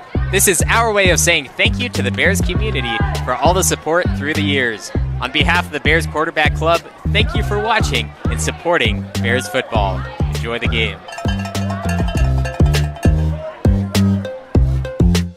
Benton Roberson CPA's passion is helping people achieve business success and financial independence. While we certainly provide traditional accounting services such as tax preparation, payroll, and bookkeeping, we also offer a variety of advisory services to help with business planning, Social Security decisions, income and asset growth, tax efficiency, and much more. Benton Roberson CPAs is here to help our clients achieve their goals through a generational relationship and wealth building. We hope to see you soon. Ideal, meaning perfect or best possible. When it comes to a home, you want it to be ideal. Call Beth Rogers Sandoval to make this happen. She has a deep knowledge of the local market, and she prides herself on the personalized, attentive service she gives each client. Whether buying or selling, Beth Rogers Sandoval is there for you. Give her a call today at 209-815-3501. The Sonora Area Foundation remains focused on its mission of strengthening its communities. It does that through three functions: assisting donors, awarding grants, and leading the community. The vision of the Sonora Area Foundation is that it will be the benchmark for exemplary practices in the philanthropy field. You can go to sonoraarea.org to learn more. Sonora Area Foundation, for good, forever. Black Oak Casino, above it all. Escape to the breathtaking vistas of the Sierra Nevada foothills. Whether it's the outdoor adventures or the excitement of over 1,100 slot machines, the perfect escape awaits. With so many activities for adults and kids, you can bring the family for a day or stay for a weekend. Elevate your experience with the indoor action park. Rock the night away in the Willow Creek Lounge, or dine casually with Elegance or the best pizza in town. Black Oak Casino, above it all. You ever needed a specialized trucking company for environmental cleanup? One that provides reliable, cost-effective transportation of aggregate materials and bulk construction equipment? Leslie Heavy Haul, who've been in business since 1978, are your people. Use their specialized equipment and personnel today by calling 209-840-1827 or check them out online, leslieheavyhaul.com. Follow them on Facebook and Instagram too. It's Leslie Heavy Haul for all your trucking needs, locally and long distance. We believe that every space deserves a beautiful and durable floor, and we are committed to helping you find the perfect fit for your home or business. Whether you are looking for carpet, hardwood, laminate, tile, stone, vinyl, or rugs, when it comes to flooring, we are unbeatable. Take a tour of our virtual showroom. Second half of Bears football underway at Thorstead Field. I'm the voice of choice, Levi Flores. He's the Hall of Famer, Phil Hickey. Thank you for joining us on NorCal Sports TV, and thank you to all our sponsors to make this possible. It's Ripon Christian 21, Summerville 6 after the first 24 minutes. Still 24 minutes to go. Phil, second half, what are you looking for? Well, it's no doubt the Bears are fighting. You know, they've got a bit of a bite to them. You know, just again, those two long plays just really hurt. So we'll see if the Bears can come out and get a stop, maybe get a turnover, a big play, get back in it. But I see a lot of people on the sideline, a little banged up. So we'll see how they fight through this. Summerville received the first half kickoff, so now they'll start on defense. Ripon Christian moving the ball there at the end, trying to get downfield, and well, Summerville defense did a solid job on that last possession. Really solid. And for the most part, they've been real solid. Just, again, those two long plays, the two big plays they gave up have really hurt. But they are playing solid, and they're getting after it and playing really good sound football for the most part. One of the things we've talked about was sophomore quarterback Court Leslie of the Summerville Bears having to go to the sideline after every play to get the next play call. And we got a question from a Ripon Christian baseball coach saying that they incorporated communication technology last year and is curious about if that's not universal in high school football. And, well, according to the CIF, you are not allowed to have on-field communication technology. So you're not allowed to have that when you're actually on the field, so you have to run back and forth. One replacement to note, number 5, J.T. Oliva is on the medical bench with some ice strapped to his right knee. In his place is 30, Buster Bell, the junior. We'll see if he can step up and possibly make a play. Look to him on the defensive side. He's at the middle of your screen currently. On offense, we'll see if there's a separate change there. But right now, it'll be Josiah Van Vliet taking the snap again for Ripon Christian, handing off up the middle. Ooh. Drop down after a gain of 3. Nice pop. Flags coming after the play. Someone came in there hot, delivering a blow. Unfortunately, he's still on the ground. Looks like we have a player down. That is an injured Bear. He came in like a missile. He's holding his left lower leg. So as the medical team tends to him, it looks like they'll be there for a minute. So we'll take a look at more of your NorCal Sports TV sponsors. Area Foundation remains focused on its mission of strengthening its communities. It does that through 3 functions: assisting donors, awarding grants, and leading the community. The vision of the Sonora Area Foundation is that it will be the benchmark for exemplary practices in the philanthropy field. You can go to sonoraarea.org to learn more. Sonora Area Foundation, for good, forever. We believe that every space deserves a beautiful and durable floor, and we are committed to helping you find the perfect fit for your home or business. Whether you are looking for carpet, hardwood, laminate, tile, stone, vinyl, or rugs, when it comes to flooring, we are unbeatable. Take a tour of our virtual showroom at abbeycarpetsonora.com or visit us in-store off Mono Way in East Sonora. Abbey Carpet and Floor of Sonora, proudly serving our community for over 30 years.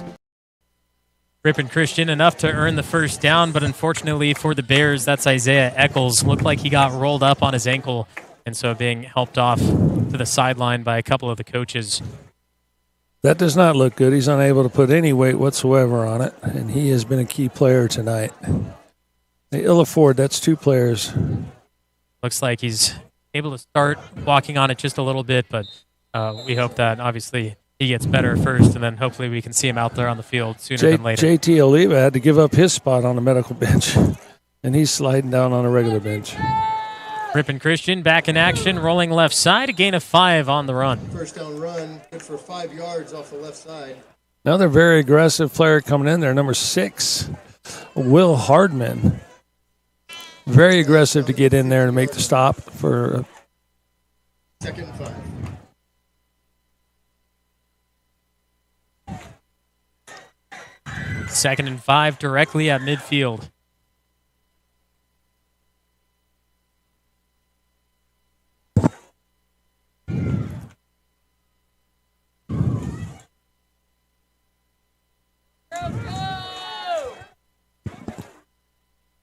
Van Vliet from under center. Gives it to the cutting man across, Talon Tamling. First touch in the backfield, second touch. Pushed down to the ground. Now he has the line. He's in the end zone. Touchdown, Ripon Christian. Number 6 around the right side. That one hurt a little bit. 2 missed tackles. Pretty good job of running, must say. There's 1 missed tackle. There's another missed tackle. Evan Roberson was the first touch. He just didn't have the reach to grab the leg, and in the end, Talon Tamling just uses the speed to beat out the defense for another Ripon Christian 6 points. And another long play given up by the Bears defense.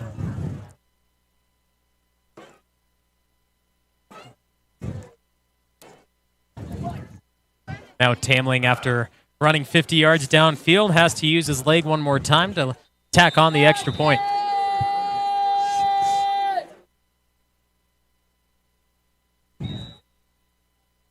This is wide left, so the score remains 27-6 as the Bears will look to return the kickoff after this. Of experience and a genuine love for Sonora, Leanne Lupo offers clients a personalized approach rooted in integrity, trust, and exceptional service. Explore the endless possibilities in the Sierra Nevadas with Leanne Lupo Properties. Let her help you find your home in this beautiful mountain paradise. Get a free home valuation. It's instant with expert advice, and you can sell for more. Connect today at LeanneLupoProperties.com. Leanne Lupo, your trusted guide to Sonora real estate. Hello, Bears fans. The Bears Quarterback Club is excited to help bring you Bears football live streamed into your home or your device. Enjoy all the Bears football action on this TV quality broadcast. This is our way of saying thank you to the Bears community for all the support through the years. On behalf of the Bears Quarterback Club, thank you for watching and supporting Bears football. Enjoy the game.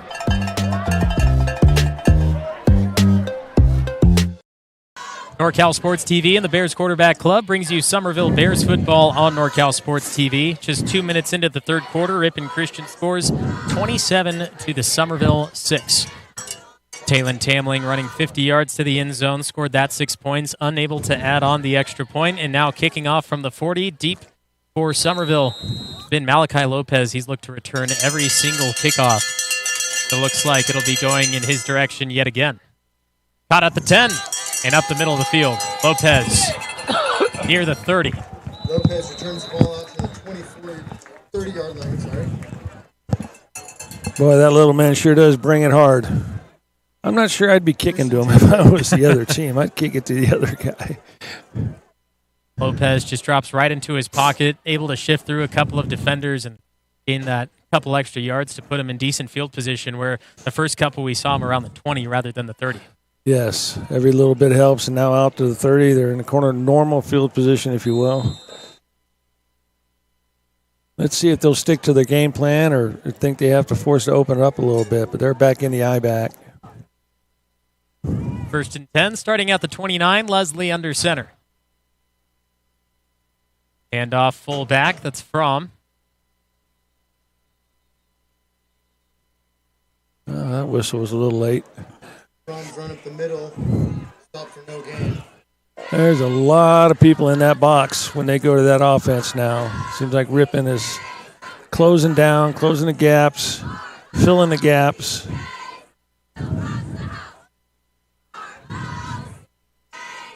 No gain on the play. I counted 7 in the box on that last play. It's tough to run inside on that. You can get outside. Tough to go inside. Especially, it's not only 7, it's 3 or 4 really big boys right up there. 65's carrying a lot of weight on him. That would be Jeremy Malloy.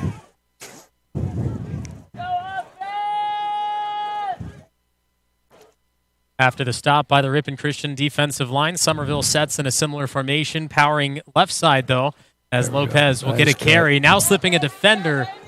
That'll be a gain of 5. Well, he does a really good job of setting this up. It looks like he's going to try and get on the edge, and that defensive end widens. Then he puts his foot in the ground and gets upfield for a nice little gain. So now 3rd and 5. You go run, and an I, and then a power I. That situation, you have a couple of players hurt. Do you take it to the air? I mean, you're asking a quarterback that. So, yeah, maybe a little play action, a boot. I don't know if they have that yet. I haven't seen anything like that. But to jump the box like that and pack it, I'd love to see a little play action. Even on 3rd and 4, it could be effective. Get a guy out in the flat to the field and get him in space. Spending a little more time with head coach Elkins there on the sideline before bringing out the play, which means that it could be a play that we haven't quite seen. But took up a little too much. Oh, please tell me you called a timeout before the delay. Oh. That'll be a 5-yard penalty. So now it's brought back to 3rd and 10. Such a huge difference. Oh, I'm not sure what the thought process was on that. I mean, you don't necessarily want to burn a timeout, but that's much better. 3rd and 5 is much better than 3rd and now 11. I don't know how that worked out because it was 3rd and 5, but now it's 3rd and 11. So now it'll be 2 receivers to either side for Leslie, with Fromm in the backfield helping him. Leslie following behind him, evading one, now throwing. It is going to be caught just shy of the first down marker. Very, very nice catch. 39-yard line. Unfortunately, not quite a first down, but close enough to possibly go for it. Just inches shy. We'll see this again. Leslie. Oh, they're going to give it to him. They did give it to him. I will say that is a generous spot. We'll take it. So move the chains. Leslie's arm earns a first down to Malachi Lopez on the reception. Nice little movement by the quarterback, Leslie, to create some time, create some space, and get it out to Malachi. And a very, very nice catch. Ball was thrown a little bit behind him.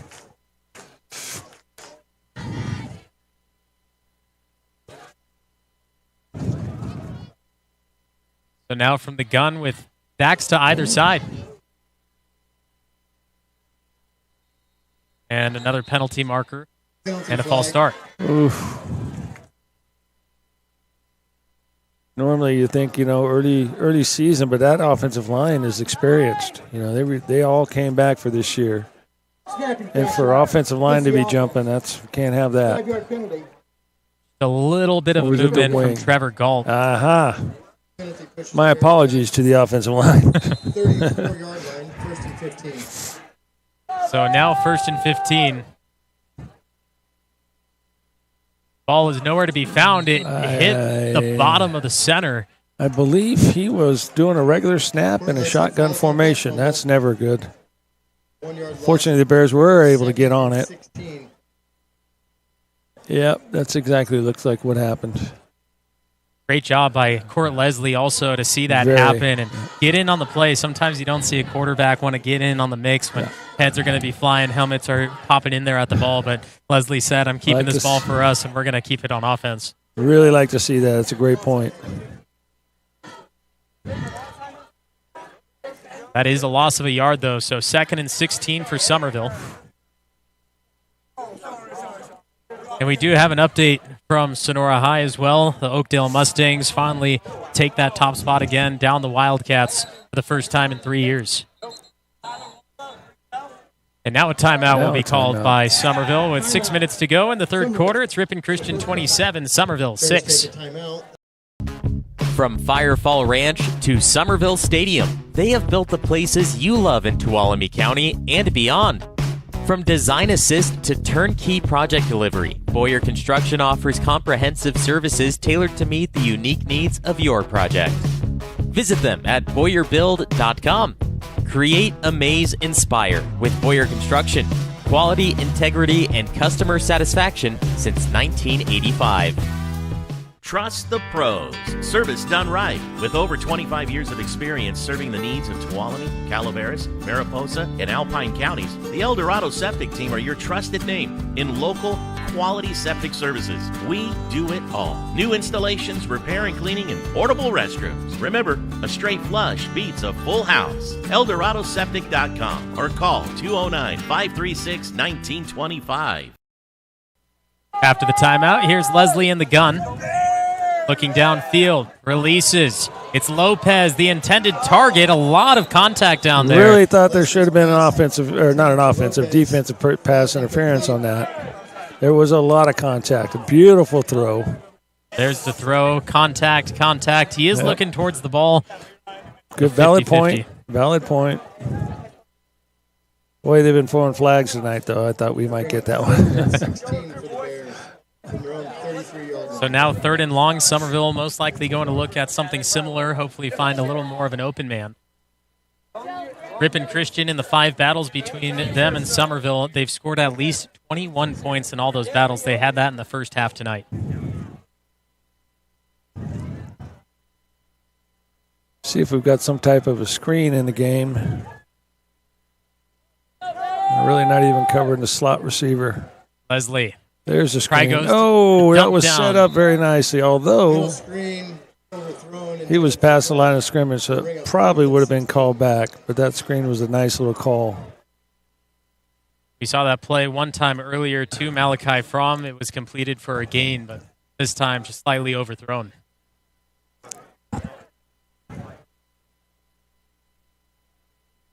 Yeah, the young quarterback Leslie's going to regret that one. He did have his guy. They had the blockers. May or may not have been called regarding the receiver being downfield, but we couldn't make the connection. That'll now take us to Aiden Ripley, set to punt it away. Gets it off. It's high with not a lot of yardage. He'll take a bounce towards a Ripon Christian player. Jack DeJong was close by. Luckily, he was able to evade it. Punt is down. Malachi Fromm jumps on top at the 43, and that's where Ripon Christian will start their next drive. Would have liked to let him. Would have liked to seen if he would have let the ball roll a little bit. Knights will take over 1st and 10. That being said, Stadler Postman was there waiting for it to take it, so it was probably maybe a good decision just to stop the ball where it was at. An illegal head slap against the defense. An illegal Head hit slap? to the head. Head slap? I have never heard that terminology either. But illegal hit to the head against Summerville is the play call. So that'll be 15 yards from the end of the play.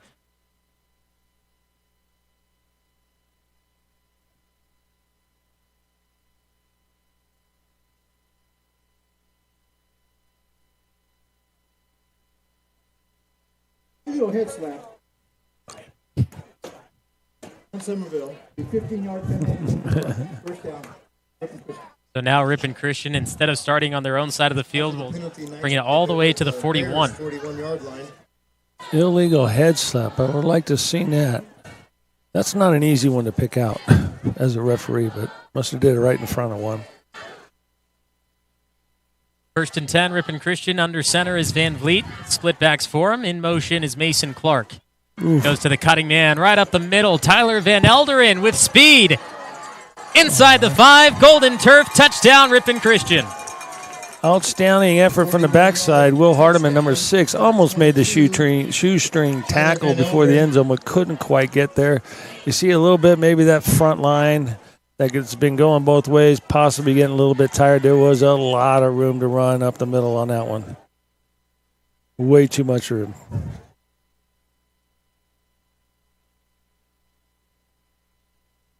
Add another 6 to the total. That's 33-6. And the extra point, once again, from Taylon Tamling.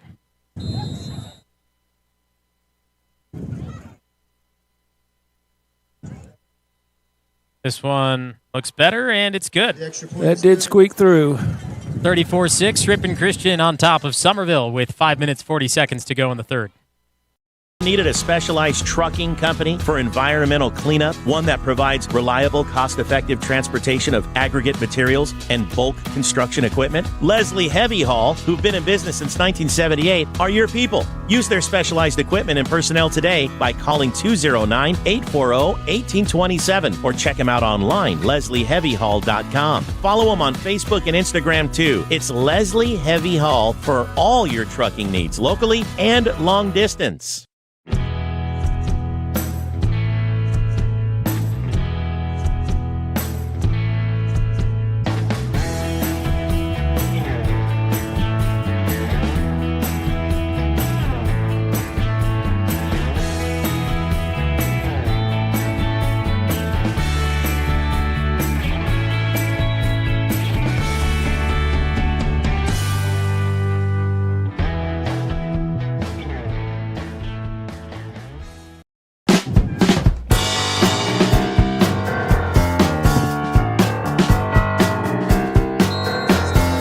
There's football on NorCal Sports TV. I'm the voice of choice, Levi Flores. He's the Hall of Famer, Phil Hickey. It's Ripon Christian 34, Summerville 6. This one will just barely cross the line for the touchback, but that was a close call for Malachi Lopez letting that one go. That was real tricky. It would have been a bit of a panic to pick that up if it did not get in the end zone. Hopped in the end zone real quick, then hopped back out. That's all it took. Very smart play. Right now, we just want to stick to the things that we work on and not try and, coming back from 4 touchdowns back is a tough against this Ripon team. 1st and 10 Bears from their 20-yard line. Summerville, a couple of penalties that hurt them on the last drive. Hurt them from moving the ball forward. Now they're reset at the 20 for 1st and 10. Leslie hands it off. Lopez getting around 1, getting around 2. A decent gain for 12 and a first down. Again, making some really nice little cuts to get in these extra yards. It's a really, really good little runner. There's a penalty marker that got thrown down at the 22. Oh.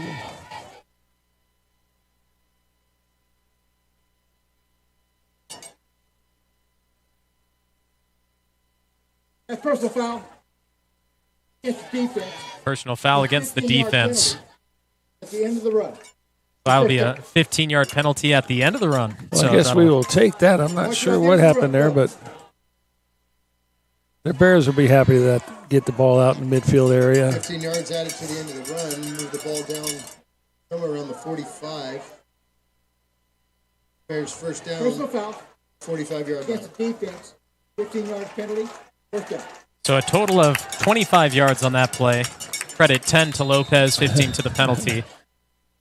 And now set at the 45. The Bears offense will have Leslie under center.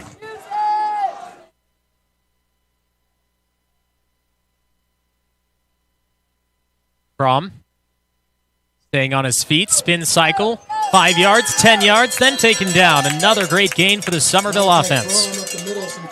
Very tough run by Malachi Fromm. Was able to get the first down. His first contact was probably after, 4 yards, 3 yards? And just keeps driving and driving, carrying about 3 guys with him for that first down. Beautiful little run. Wasn't until the sophomore Luke Veneman on the defensive line able to suplex him down to the ground.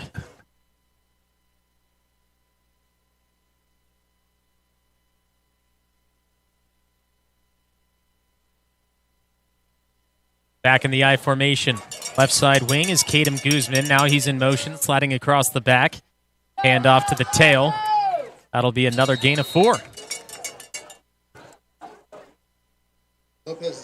Another strong run by Lopez. Again, he makes these little moves to avoid direct contact here. That's going to help his body a lot. Just this little boom inside, then he doesn't take a direct shot. Smart runner.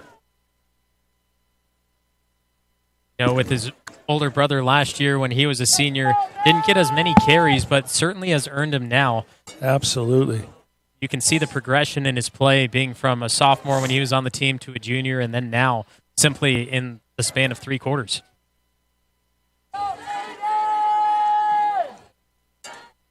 In the eye, that's Malachi Fromm. 2-yard gain. It'll be 3rd and 4. Brahms carry up the middle. Yeah, if they can figure out a way to get Malachi the ball on the outside, maybe some swing passes, some outside screen passes, get him into space. He's really, really strong in space.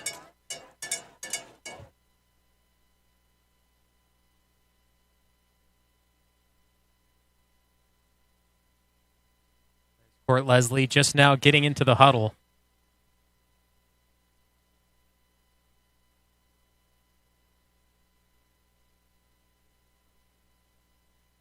Third and 4. Pitch out, Lopez. Multiple blockers, Lopez Got using on the them. edge. And this one is going to be just a yard shy. Yeah, it is a yard shy. Go out of bounds. Last time they got in that formation, that's what they did. A little tight slot, About a yard short. try and lock the edge. This time, Malachi just outruns the edge. See Bryce Bailey coming from the center of the line, coming across as well to add that extra blocker. Now 4th and short. Student section trying to pump up the offense as Court Leslie remains on the field along with his squad.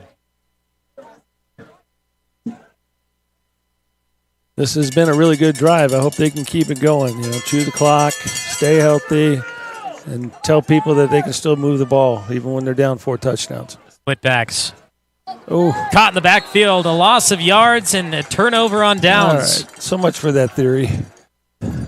Not due to lack of effort by any means. I think Ripon just made a quick read on the play. They shot a couple of gaps. Yep. Last year, Summerville only turned the ball over on downs 5 times, 2 of them being against Ripon Christian, 2 others being against Calaveras. That is a pretty solid statistic. And 5 times in an entire season. Both of those games against Ripon Christian Calaveras were losses. Yeah. Those were the only 2 regular season losses.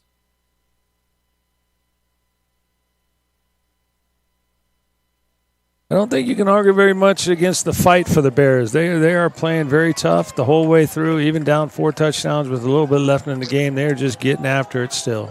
That's a promising thing to see. Defense getting to the legs was Mason Clark after a 5-yard run. Make it 6. Mason Clark carries off the left side. 6-yard gain. 2nd and 4. 45-yard line. Give credit there to Trevor Galt, the senior.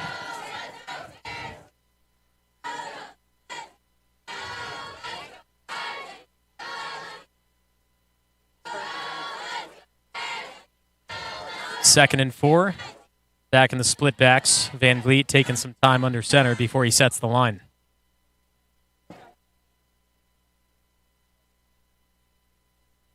Aiden Ripley, number 9, looks like he's going to be coming off the edge. He's got some help behind him. And he's staying home. Run from Tyler Van Elderen earns enough for the first down and moving the chains into Bears territory. Van Elderen carries enough for a first down. See Aiden Ripley, as you mentioned here at the bottom of your screen. Yeah. He's spying just in case anyone comes his direction. Playing smart.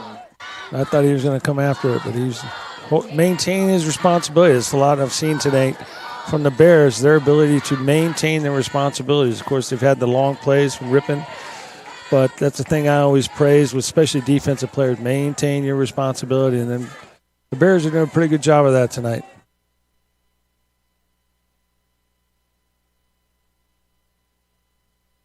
Under 2 minutes to go in the third quarter. Ripon Christian just taking time off the clock with every play. 1st and 10, keeping it on the ground. Met for no gain that time. 2nd and 10. I believe that was Bryce Bailey, 52 on that play. Very nice play. Bryce Bailey and James Ford in there as well. He gets pretty strong off the ball here. Boom, shoots the gap. Very nice play. They're definitely not giving up. They're fighting all the way to the end. You got to love to see that from the Bears. Definitely one thing about Summerville football. We've seen games where they've been down in the past. You know, they're playing tough teams that their rankings, their numbers, their standings are just so much above. But Summerville wants to show the grit and the determination. And, you know, just like Tom Petty, they're not going to back down. That's a great sign for a program to have. And that's something that Coach Elkins is certainly keeping instilled in this Summerville team as he takes over. He says, we've won state championships. We have loss of players. It's your turn to step up and be that leader, be in that role. And so we've certainly seen it in this first game, and we're going to continue to see it as we have a bye week next week. Stone Ridge Christian will come here, which should be a tough battle.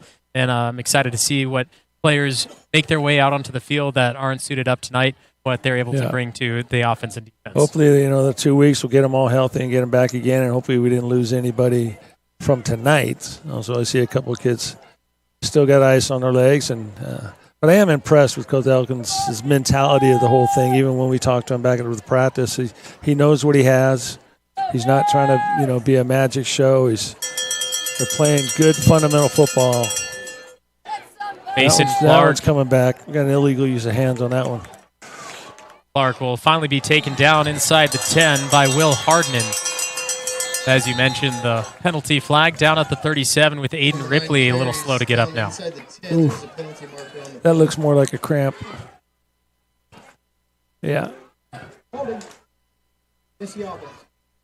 exactly right. Shows sportsmanship there by the Ripon Knights. Talking about Coach Elkins, can't forget about former head coach Leveros, 11 years with the team, taking them to their first section championship victory, and at the same time taking them to state for the first time in program history, including the win, which is huge. Sonora winning at the same time in the same year, first for both programs. And then another loss that a lot of people in the stands or listening may not really know, but another retirement was head coach Dave Woods. Altogether, he was with Summerville football and high school football for 50 years. Summerville, I believe it was 37 years combined. And he was the head coach of this team. He came in as assistants and other spots throughout the history of his time here at Summerville. He even had a couple of years broadcasting alongside the great, my dad, Justin Flores. He was there in the booth broadcasting together. So that was a 3-year stint, but he went right back to coaching, and he couldn't stay away. And I'm surprised he's not out there now. I thought he was going to outlast me, to be honest with you. Yeah, those diehards, they can never be away from the field very long.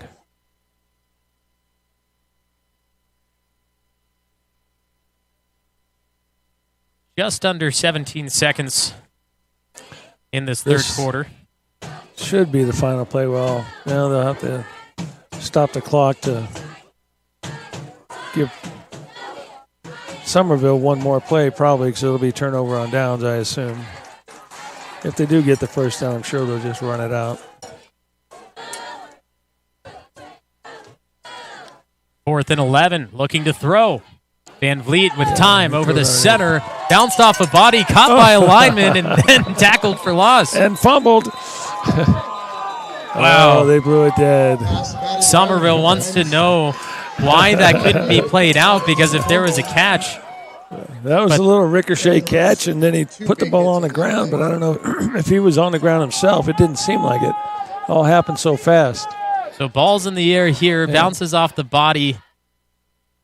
He takes 2 steps. That's a football move with possession. He loses it on the way to the ground. That should have been a fumble. That is a fumble, and that could have very well been a Summerville touchdown. But would have ended the game on a very positive note. No, not going to make much of a difference in it. So now Summerville, one final play with the third quarter, and then they're going to run the clock.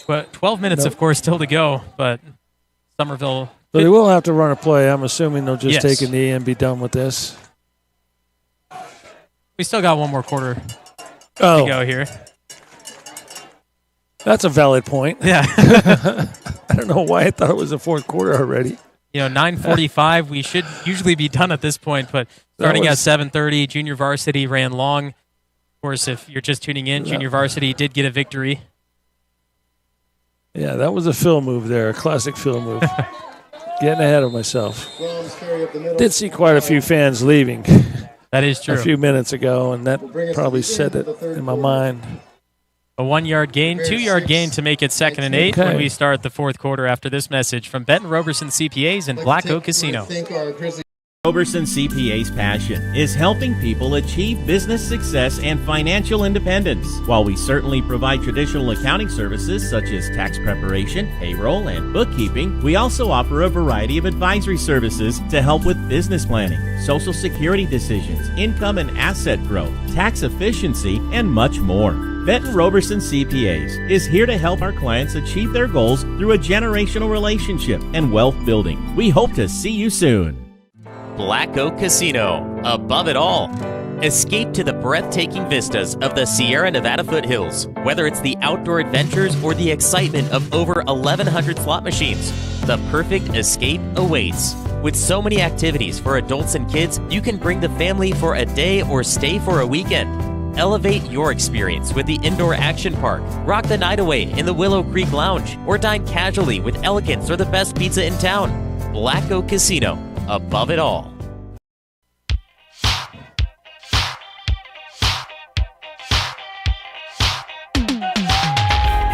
36 minutes down, 12 minutes to go. It's Bears football on NorCal Sports TV. Somerville 6, Ripon Christian 34. I'm the voice of choice, Levi Flores. He's the Hall of Famer, Bill Hickey. Once again, Bill, thank you for joining us throughout the season. I'm looking forward to it. It's been fun tonight. We still got another quarter to go, as I just realized. And even though the score is not in our favor, it has been a fun night. No gain on the play. Well, knocked us down for a loss of 1 for Summerville. Lopez gets another carry there. In this time, 34-6. Be great to get the amount of scores you can get to make this a game in the end, but by the looks of it, Ripon Christian has been strong on both ends of the field. And so Summerville most likely not going to get to that point, but at this point, you have a lot of young players, some players who haven't played before, and you can just get those reps in, figure out some of the plays. You don't want to give too much for footage of teams that you're going to play in the future, but at the same time, get some reps in so that you're ready for Stone Ridge Christian in 2 weeks. Absolutely. There's a lot that can come out of this last quarter, just getting extra reps in, working on your offense and defense. Double pass over to Trevor Galt, who will Run around the right get around the line of scrimmage, on the carry. but it will be 4th down and long for Summerville. 2-yard gain will bring up 4th and 6. 49-yard line. Aiden Ripley will head out there to punt the ball away, back to Ripon Christian.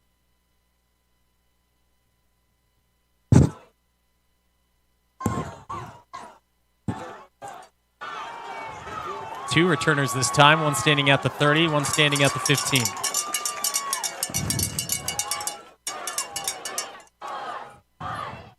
Ripley off the toe. And Lopez will stop it around the 42.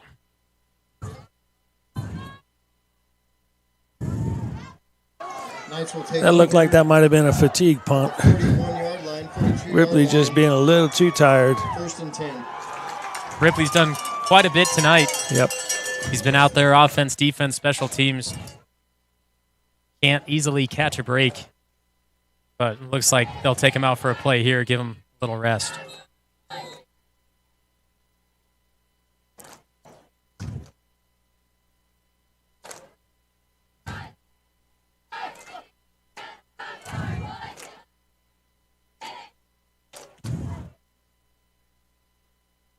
First and 10 for Ripon Christian from the 42. Evasive in the backfield, pushing up for 8. Very nice little patient run there. He wasn't in a hurry to get somewhere until he saw some space, and then he attacked it. Nice little 7-yard gain for sure. Call it 7 yards, 2nd and 3. Tyler Van Elderen once again on the carry there. It looks like Ripon Christian is going to take as much time as they can, one play at a time. Continue to get first downs and put this one in the books. They're looking to get out of this healthy.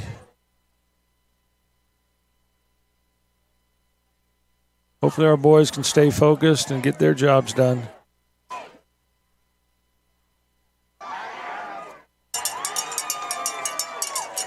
Another run. Yes.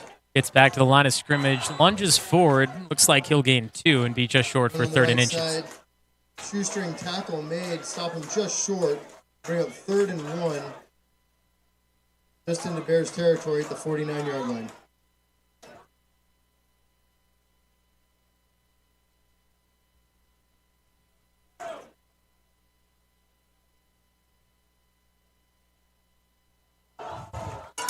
Looking at Ripon Christian, what they have next. Be playing at home next week against Stagg out of Stockton. They'll be playing another Motherlode League team with Calaveras, which would be a fun battle to see. Calaveras still seems pretty strong. I know Guy Dossie with Cal Enterprise put out a story saying they're looking past the state championship year because they want to move forward and they want to do something great as well, but they don't really want to have that pressure. They want to move on. They want to be their team, not last year's team. Smart way to play. So that is one thing to look forward to for those Ripon Christian fans. They'll be at home facing the Calaveras Redhawks. They'll finish their preseason play at Pioneer and Woodland before starting TVL play, playing greats like Escalon, Sonora, Orostemba, Hillmar, Houston, Ripon. Such a tough schedule, and with the TVL being one of the best, if not the best, small school league in the entire nation, Ripon Christian has a very tough schedule ahead of them, and it's going to be fun to see because playing in D6, they can make the playoffs and then just run through everyone there because not a lot of D6 teams play in that league. Yes, and they don't have a whole lot of numbers themselves, so they're going to have to stay healthy as well. They're going to make a run. From the 45, that's Clark in motion, a little movement from the Summerville side. The handoff results in more great yards, and then a late penalty flag in the secondary. Oh, I don't think they're going to like that. He may call it both ways. Be an 8-yard gain pending the penalty. Looks like some extracurricular activities going on between our number 6, Will Hardman. They could easily call that both ways and offset it, but they may. Have multiple fouls on the play. That's personal foul against the defense, personal foul against the offense. That's going to offset. So offsetting penalties, they're going to bring the ball back to, I believe. Second down. I always thought they replayed it on offsetting, but I guess they just continue where they're at. I thought the same thing. So that was a good call, calling it both ways, because it was both guys going after it. Take another quick look at it. It'll be on the left side of your screen. You see Will Hardman is going at it in the secondary, away from the ball. Could have not been called. Could have not been called. Probably wouldn't have called. Early in the season, you probably get those called just to kind of set the tone for the rest of the season, but. So now second and short for Ripon Christian as Mason Clark goes from top to bottom. Hand off to the tailback as he will get the first, bursting through the defense down to the 25. It looked like he was going to get stopped right at the line of scrimmage, possibly a yard in the backfield. 8-yard gain. Somebody looked like they had him and let him get away. Yep. Inside the 30-yard line, mark him down to the 28-yard line to be first and 10 Knights at the 28-yard line.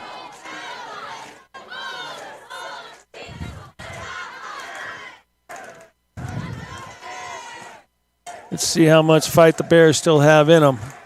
Keep them out of the end zone would be a nice little sign from the Bears.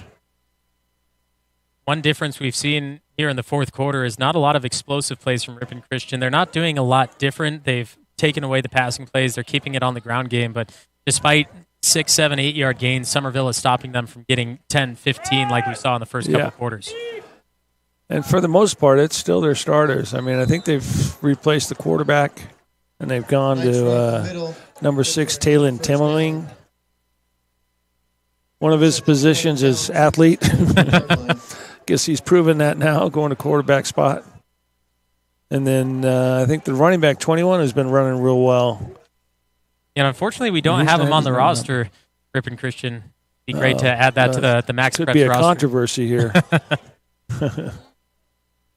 Love to see that on the Max Preps roster so that we can mention the name of a back who's done fantastic throughout the whole night, now becoming pretty much the number one option in the fourth quarter.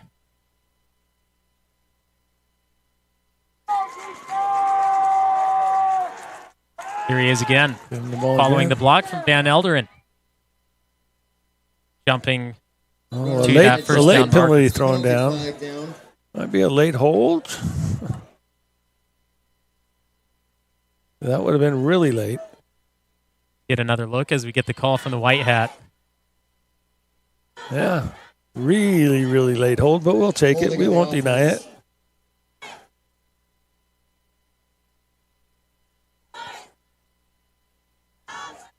Of holding on the offense, a 10-yard penalty. First down.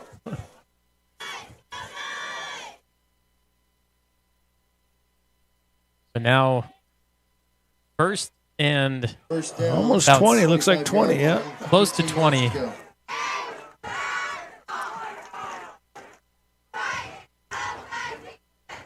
Postma at the top of your screen. Van Vliet has re-entered.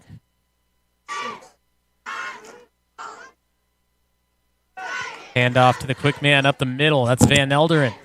Gets all those yards back that were lost on the holding call a moment ago. Run up the middle for 10 yards. Ripon getting into the second level real quick. Ball mark at the 14. Second down and 8. The big boys up front might be getting a little bit tired playing both ways the whole game.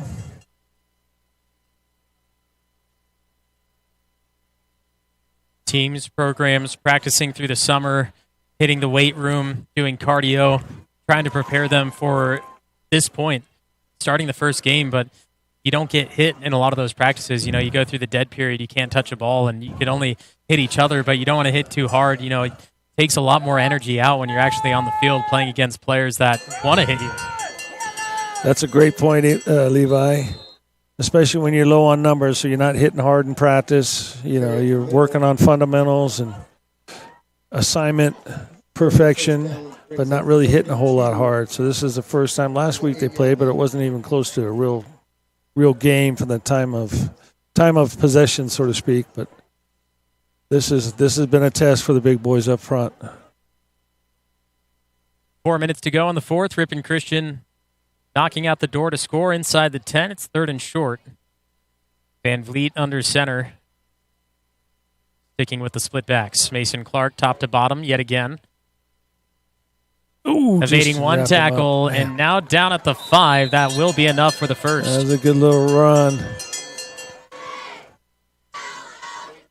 Ball carrier makes it to the 5-yard line. Will be a 1st and goal from the 5-yard line for the Knights. Shout out again to our comments section. Thank you for joining along for Summerville Bears football on NorCal Sports TV and the Ripon Christian fans. We got one comment saying Ripon Christian, Summerville. It's a great litmus test early in the year for multiple sports, year after year, equally proficient sports programs, and tremendous respect between the schools. And I agree, it is a great litmus test because Summerville playing D7, Ripon Christian being D6, as I had mentioned. You really test the waters and see where they're at, and then you have those common opponents throughout the the preseason to know where you match up against teams against this specific one. I couldn't agree more on that. It looks like we have another hold, bring that touchdown back. But I couldn't agree. That's an excellent point. It is a good litmus test. And Mason Clark finding the end zone there, but as you mentioned, holding call will bring it 10 yards back. 10-yard penalty. 4. Would love to see the Bears get a stop here. Again, not worth the lack of effort at all. They are getting after it. They're a little tired, but they're hanging tough. And getting a stop here would go a long ways towards the mentality of the team, I would think. That holding call brings the line of scrimmage back to the 15. Now it's 1st and goal for Ripon Christian, and from what we've seen, the Bears are capable of making the stop or forcing a field goal, forcing them to go for it on 4th down. Do have roughly 3 minutes to go, and they might be able to take the time off the clock from this point, but again, that stop is a big point moving forward as they look towards game 2. Ripon definitely not in a hurry, which is good to see. They too are low on numbers, as we mentioned a couple times, and they're looking to finish, but they don't want to go fast. Van Elderen taking it all the way inside the 5 before being dropped to the floor by Evan Roberson. Brought down at the 2-yard line. 2nd and goal from there. Just seems to be a lot more running space there in the middle, in between the hash marks or in between the tackles, so to speak, as there was in the first half from that Bear defense.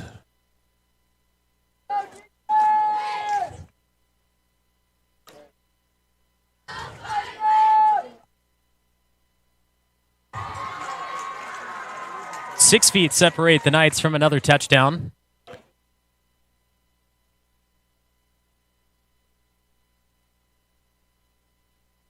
Van Vliet gets the handoff just in time. Very nice play. Before being pushed down, but not enough to get him to the end zone. Great job by the defense getting through the hole. 15, Nicky. Nick a fork. Thank you. Yeah. I've struggled for years, and I apologize to the family for messing it up so many times. I can get all these Dutch names from Ripon all down packed, but the Nicky fork. Oh, I got it. There you all go. right, we're good. We still got. He thought he had a little quarterback sack there, and quarterback showed him he didn't have the ball. Van Vliet will take it himself this time as he finds the end zone. Touchdown, Ripon Christian. Knights are in for the score.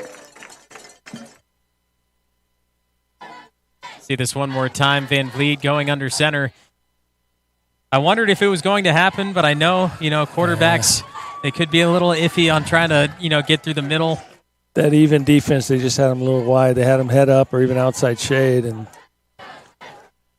not that quarterbacks are soft, but they just have a lot more components that they need to take care of. A lot of us are pretty soft.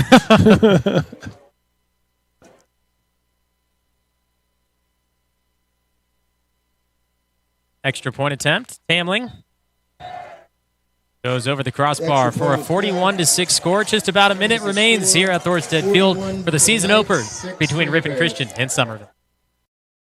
Ideal, meaning perfect or best possible.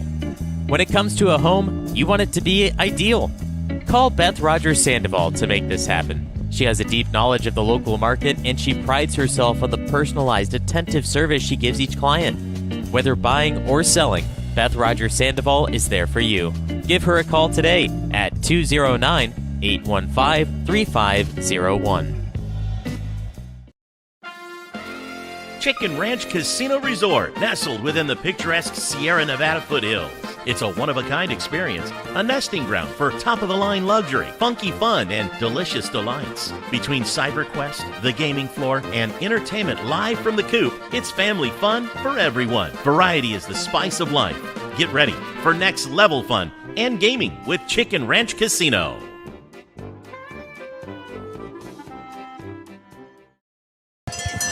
One minute, 5 seconds remains in the season opener for Summerville Bears football on NorCal Sports TV. They have elected to go to a running clock, so as soon as this is kicked off, then the final minute 5 will tick down as Ripon Christian has surpassed that 35-point mark, leading 41-6. Once again, he's the Hall of Famer, Phil Hickey. I'm the voice of choice, Levi Flores. Thank you for joining us at Thorstead Field. Join us for more football throughout the season. Make sure to subscribe to NorCal Sports TV. Press that notification bell to know when we are live. And we do more than just Summerville football. Sonora, when they are at home, we have their game on demand right now. You can go back and watch that game with Mario Ramos as they took on the Oakdale Mustangs.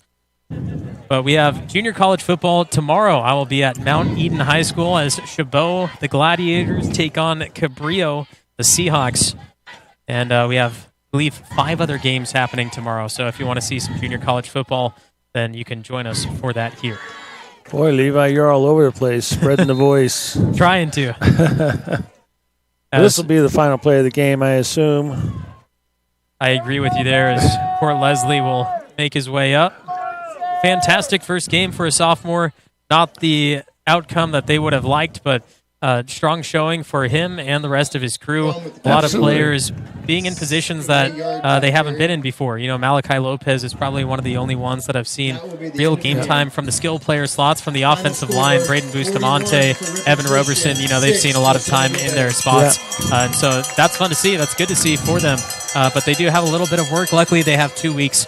They have 2 weeks to heal and get back at it. And, for a first rookie start from the young quarterback, Cord Leslie, you're right. I don't remember a mistake. I don't think he did ever make a mistake. He missed a couple of passes, but that was about it. Played a really, really solid game. Played like he belonged as a sophomore. You don't really see that too often. Didn't see a lot of nerves or anything like that from him. So there's a bright future here.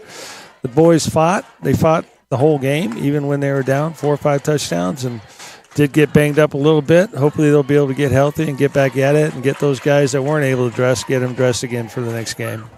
Summerville on a bye week next week. We'll be back at home on September 11th as Summerville hosts Stone Ridge Christian. We'll be away at Madera the following week, and then Motherlode League play starts at Big Valley Christian. But before we go away, Phil, any final thoughts? I just, there's a lot of positive things I hope the Bears can take from this. When you look at the final score, not so positive, but they played good, hard football, didn't make a lot of mistakes. They gave up some big plays, and that was really what separated them from Ripon, in my eyes. Well, that does it for us from Thorstead Field. For the Hall of Famer Phil Hickey, I've been the voice of choice, Levi Flores, my camera crew, Taylor Rector, Matthew Baker on the other side. We will see you in 2 weeks when Summerville takes on Stone Ridge Christian. This is Bears Football on NorCal Sports TV.